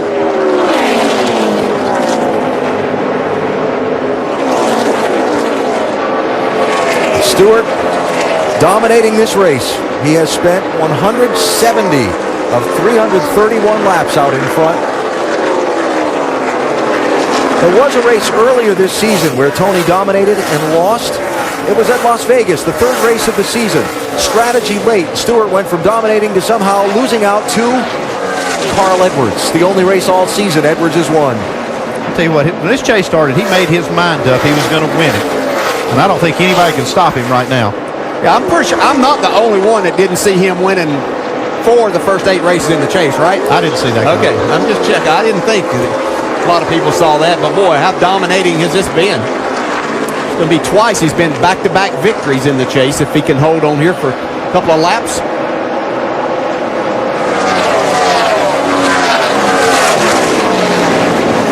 And Kurt Busch on pit road with a late stop. The white flag flying for Tony Stewart as he comes off of turn number 4, 1 lap away from victory. White flag here, white flag. Bring it home. Stewart started this championship with a win at Chicagoland, backed it up the next week with a win at New Hampshire, then had the terrible race at Dover where he finished 25th. Not all that impressive at Kansas, 15th, but then 8th at Charlotte, 7th at Talladega, the winner at Martinsville last week, and a dominator today. He'll gain ground, not a ton, as Carl Edwards is going to finish second. But with his 4th win in 8 tries in his bid for the championship, Tony Stewart takes the checkered flag at Texas. Carl Edwards finishes second, and the championship goes on to its final 2 races with the top 2 separated by 3 points. 3 positions on the racetrack. It's going to be fun. How good is that, though? With all the talk and everything that happened. Great job, guys. Awesome pit stop at the end. That did it, man. All week, these drivers have talked a little fun back and forth, and they come out and do it on the racetrack, first and second. That's the way you go about winning championships. That's racing for a championship. That's it. Yeah. Both of them. Another win for Tony Stewart and his race team today, Jamie. Darian Grubb is crew chief, confident all weekend long, and you told me the strength of your driver was adjusting to change. You did that today on the pit box. How did you guys get it done? Everybody in the whole crew just did an awesome job. This obviously Bumbo 1 team is an incredible bunch of guys. There's no quit in them. That's 4 out of 8. Let's go for 2 more. All right, they are confident. We'll be in victory lane. We'll talk to the man, Tony Stewart, Alan.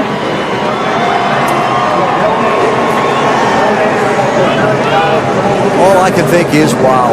Yeah. And I want to say also, that's as much for Carl Edwards running second, and these 2 guys, after the words after Martinsville, and after they came to the track here in Texas, and there were billboards in town picturing the 2 of them going man-to-man for the title, and the boxing gloves that the promoter Eddie Gossage was toting around, and the robes, the boxing robes, for these 2 slugging it out for the title.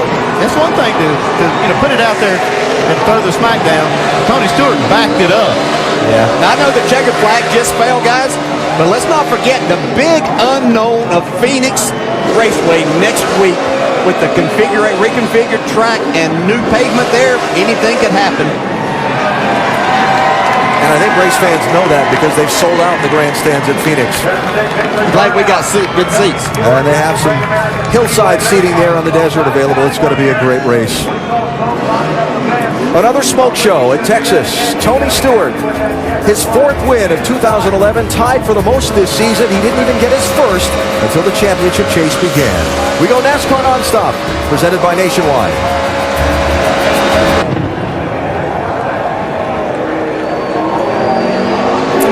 Fireworks in air at Texas Motor Speedway after the conclusion of today's 500-miler won by Tony Stewart, with his rival for the title, Carl Edwards, running in second. The championship began at Chicagoland. Stewart, winless all season, scored the victory. Back-to-back, he went at New Hampshire, and it was on. Then after the wild and woolly Sunday a week ago in Martinsville, where Stewart came out on top, he said, "You better be worried, that's all I got to say. He isn't going to have an easy 3 weeks." And he's not making it easy, as the very next week, Stewart beating Edwards to the checkered flag here at the Texas Motor Speedway.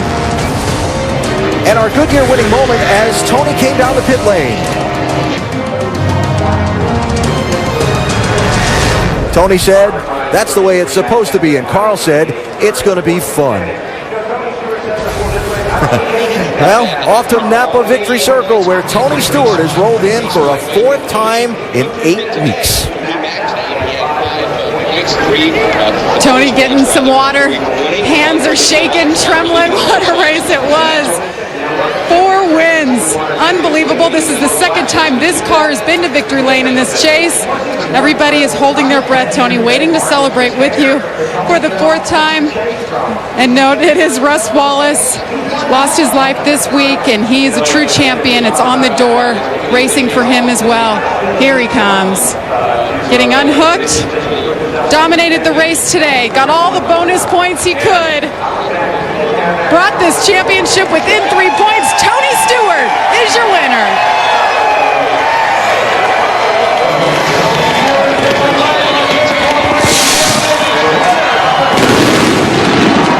All the pageantry, the confetti, Eddie Gossage doing a great job here. Tony, the guys in the booth said, you made up your mind. You're going to win this championship. How much of it is mind over matter at this point?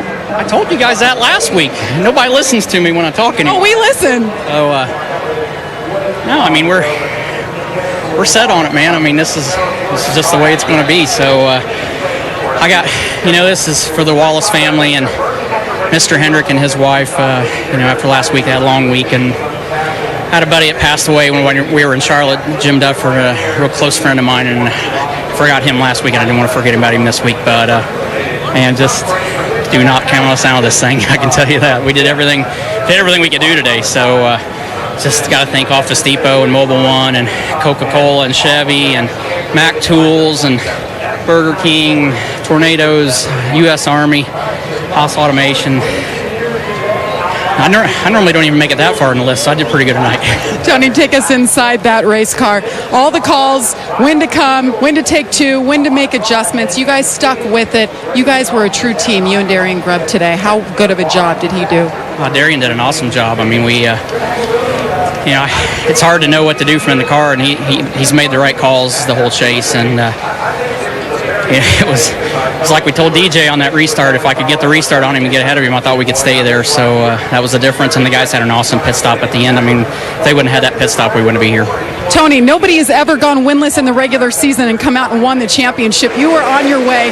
3 points within Carl Edwards. What do you have to say to your competition this week? I don't think we have to say anything. I think our performance today spoke for itself, so he knows already, trust me. All right, there you have it. 4-time winner in the chase, Tony Stewart. Let's go over to Dr. Jerry Punch. Man, still the points leader, but the runner-up today, Carl Edwards. And Carl, first of all, what did you say to Tony when you stuck your head in the window when he came by? I just told him good job.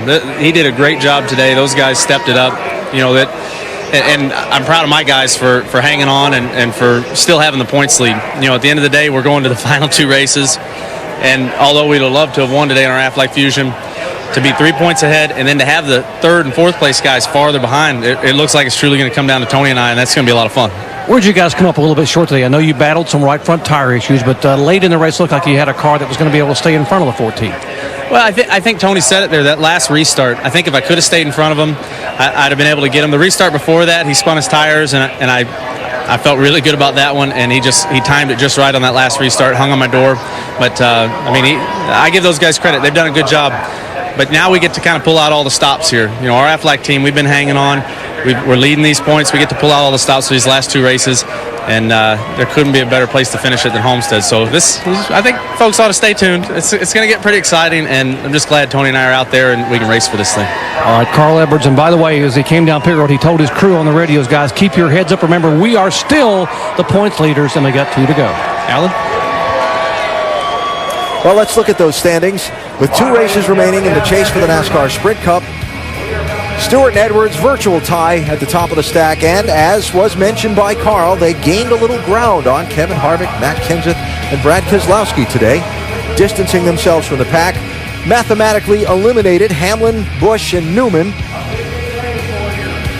But we go down to the final couple of races with, at this point, a 2-man race for the championship. But again, with Phoenix next week and that unknown element there, I don't know if I'd rule Harvick or Kenseth out or at all. Let's hear from Matt Kenseth, Vince.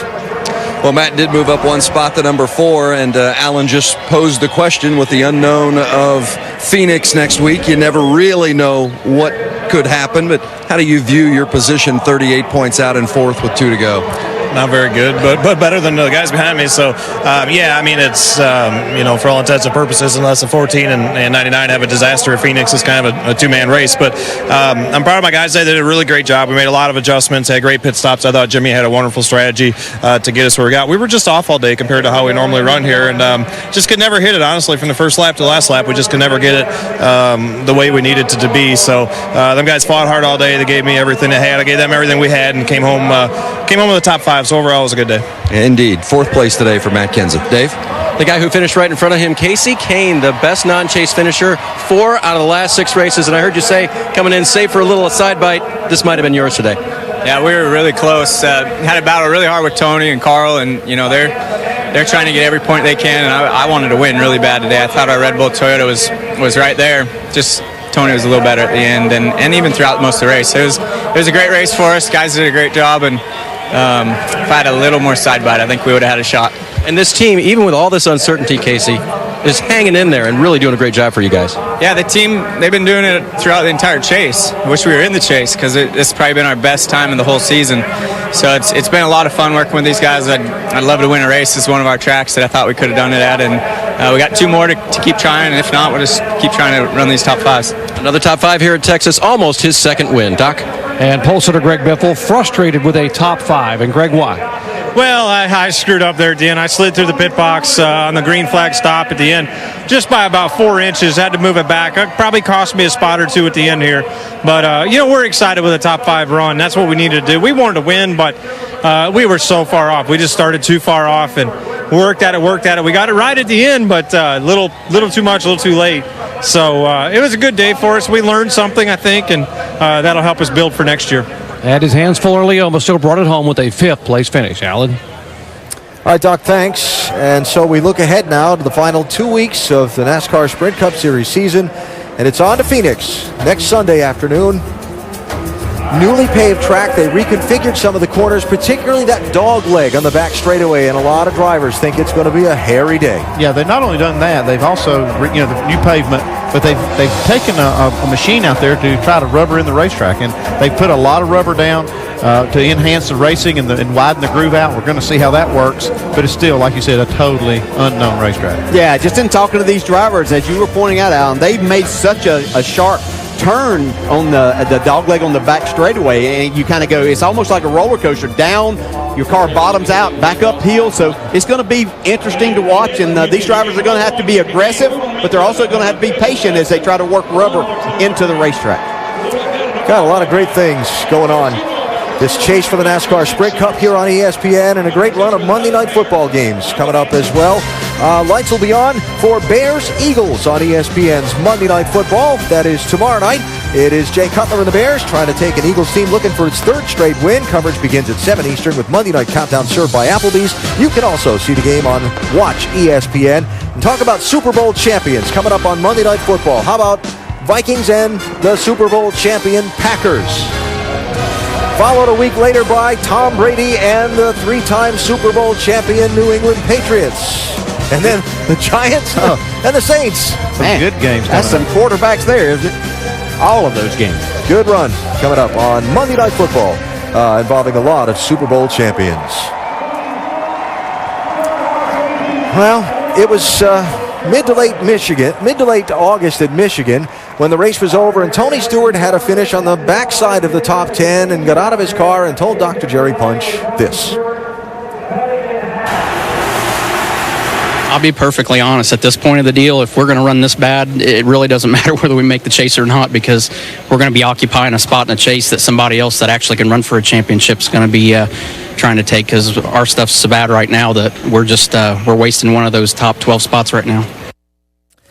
My, how things changed in the course of just a few weeks' time as Tony Stewart went into the championship and has now won 4 of 8. Track promoter Eddie Gossage there, the man who came up with the boxing glove thing. Well, the biggest, you see how he turned his season around in the chase. I'll tell you just how much he's turned it around. If he wins this championship, he'll have less top 5s than any champion since 1950, even if he gets top 5s the next 2 races. And the 6-shooter celebration. No surprise Tony chooses the black hat instead of the white hat. No, not at all. What a tremendous talent this guy is. We talk about the race team and everything, and it was a line of communication that wasn't there between he and his crew chief and the rest of them there. They got Tony more involved. You can see exactly what's happened, but we can't say enough about Tony Stewart. Now, that's not taken away from the other drivers who all have tremendous talent. Carl Edwards, obviously, very much included. But I've said a number of times, Tony Stewart is racer's racer. There might not be any more talented race drivers to drive and win in every type of race car that he's ever been in. And he's showcasing those talents here in the chase. and showing just how hard he drove for 500 miles at this high-speed track, taking a minute to cool off in the middle of all the celebrations and the photos. Yeah, he left it all on the racetrack today. Absolutely. Well, Tony Stewart pulling a Jimmy Johnson, if you will. I thought about that earlier, and now as we look at these numbers, I'm going to actually say it because winning when it counts the most is going to be the theme of this season for Stewart, just like Jimmy Johnson has done in his run to 5 consecutive championships. And, it's going to be probably Stewart who ends that run, Stewart or Edwards who ends that run of 5 consecutive championships for Jimmy Johnson. Jeff Gordon finished 6th tonight, Doc. And sort of an up and down day for Jeff. We're just talking about, given the fact that how this tire setup in the past has not worked for you at Chicago, not a bad effort. Oh, great effort by our drive to Hunger Chevrolet. Real proud of everybody. We didn't qualify well. We had to start in the middle of the field, and this place can be tough to move up there. And we moved up right away, and at times we had a car I thought can compete for the win. And with those guys up front there, we got up to about 4th. But I don't know, when that sun went down, it changed for us, and we just couldn't keep up the track conditions and lost a little bit there at the end. But no, compared to the way we ran here earlier in the year, this is almost like a win for us. Jeff Gordon able to walk away with a smile and a 6th place finish. Alan? Doc, thanks. Wrapping up some of the other storylines on the day, we had the championship and Tony versus Carl. Some of the other drivers trying to keep themselves in it.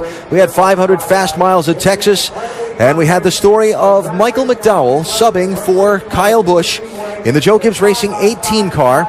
After Kyle Busch was parked for the weekend by NASCAR, it was Friday night in the Camping World Truck Series race that Busch and Ron Hornaday in that 33 tangled, racing for position around the lap truck. And after the caution flag came out, Busch exacted this on Hornaday, one of the championship contenders in the Truck Series. NASCAR on Saturday morning, sitting Kyle down for the weekend. Joe Gibbs Racing putting Michael McDowell in that 18 car. And on the day, McDowell scrapped and clawed and finished 33rd, Vince. Certainly not the way he had hoped to finish today with the opportunity of driving the 18 car. What was the situation throughout the course of the day with the car? Well, we just started in the back with the driver change. I think we had pretty long green flag runs right out of the gate, so we didn't really get a chance to work on it. And the car was just pretty loose all day long, and yeah, it's unfortunate. We obviously hoping for more and hoping for a big day, but just wasn't meant to be, and gave it all I had, and we just struggled pretty much all day long. And we ran around our teammates there quite a bit, Joey and I, and we just kind of were fighting the same thing, just loose in and loose off all day, and needed a couple cautions so we could work on it. So just not what we were looking for, but grateful for the opportunity and thankful to get a shot at, and just move forward. Kyle was on the box. Was there any communication on the radio between him and you during the race? Not that I'm aware of. I don't think I heard him, but hopefully everything will be back in order next week, and we'll get the 18 Toyota Camry back up front. What have you been told about who will be in the car next week? Will you be in the 18 next week at Phoenix? Well, I'm not really sure. I don't think NASCAR's made a decision on that yet, so I'll be on standby waiting here. Thanks, Michael. Alan? Michael McDowell with a difficult day in that 18 car, finishing again 33rd. Well, as the photos resume in Victory Lane, final thoughts on today's 500-miler in Texas and what you saw. Well, this is just the way it's supposed to be. Two great race car drivers fighting it out on the track today for the win and for the championship. Yeah, I can't agree anymore. It's just two terrific race drivers and race teams, not taking anything away from the others who, Casey Kane performed well, Kenseth Biffle, they were all there, Earnhardt Jr. coming home with a good 7th-place finish. But it's about Tony Stewart and Carl Edwards. They're going to settle this, see who's going to take the reign away from Jimmy Johnson. We're told that is Rick Hendrick that Tony Stewart is on the phone with. Of course, Stewart Haas Racing receiving their technical support from Hendrick Motorsports. Yeah, we wish Rick well. Hope he gets back to the racetrack real quick. Yeah, we do that, and it was Rick Hendrick that brought this opportunity to be an owner of this race team to Tony Stewart. So Stewart and Edwards toe-to-toe in the publicity leading up to the race, toe-to-toe on the racetrack at the finish, and Tony Stewart closes the gap on Carl Edwards in the championship. I can't wait for these final two races to unfold. Looking forward to next week at Phoenix, Arizona. Nicole? Neither can we. Some very excited people here in the ESPN Pit Studio. Hey, Tuesday night, ESPN Films explores the history of the Alabama-Auburn rivalry, which has reached new heights after each school has won a national championship and had a Heisman winner in the past 2 seasons. ESPN Films Roll Tide Eagle Roar. Tuesday at 8 Eastern, presented by Buick. The irony of this Tony Stewart run, of course, Jimmy Johnson has won the last 5 championships, but the last driver not named Jimmy Johnson to win a title is the same driver who is currently standing in victory lane, and that is Tony Stewart. And Brad, earlier in the day, you said Tony Stewart is really carrying this team. How much of that was what we saw on the track today? I don't think it was as much. I think his team really responded very, very well. Darren Grubb had a great game plan. They stuck to it. Where I was talking about was when they went through some tough spots, when they were going to Martinsville, places they hadn't run very well. Tony had to do the majority of the work. But today we saw a great team effort out of that Stewart-Haas race team. They look very solid from stem to stern. Boy, they are a heavyweight contender without question, Rusty. Well, Brad, we talked about Mr. Consistency. Carl Edwards finished his second again. I mean, the guy hasn't lost anything. He's right on Tony Stewart's bumper. You know, these championship runs are incredible because year after year we see the two guys racing each other, can't get rid of each other, and now they're bumper to bumper. Now, one thing we always also talked about in Countdown, who can run good that's not in the chase? Casey Kane, another top run, finishes third today. Tell you what, if he was in a chase, he'd be strong. So much talk about the upcoming race in Phoenix, a bit of an unknown, but when the track rubbered in after practice there, when they had the test, guess who was P1? Tony Stewart. NASCAR Now will have a complete wrap-up of today's race tonight on ESPN2, 10 o'clock Eastern Time, and then tomorrow, a recap of the weekend, Monday afternoon, 2:30 Eastern on ESPN2. We are back next weekend from Phoenix, the NASCAR Nationwide Series, Saturday at 3 o'clock Eastern on ESPN2, and of course, Sunday, can Tony Stewart do it for a 5th time? See during the Sprint Cup Series race, 2 o'clock Eastern on ESPN. Sports Center coming up next. Congratulations once again, his 4th win in the chase. Tony Stewart. This has been a presentation of ESPN, the worldwide leader in sports.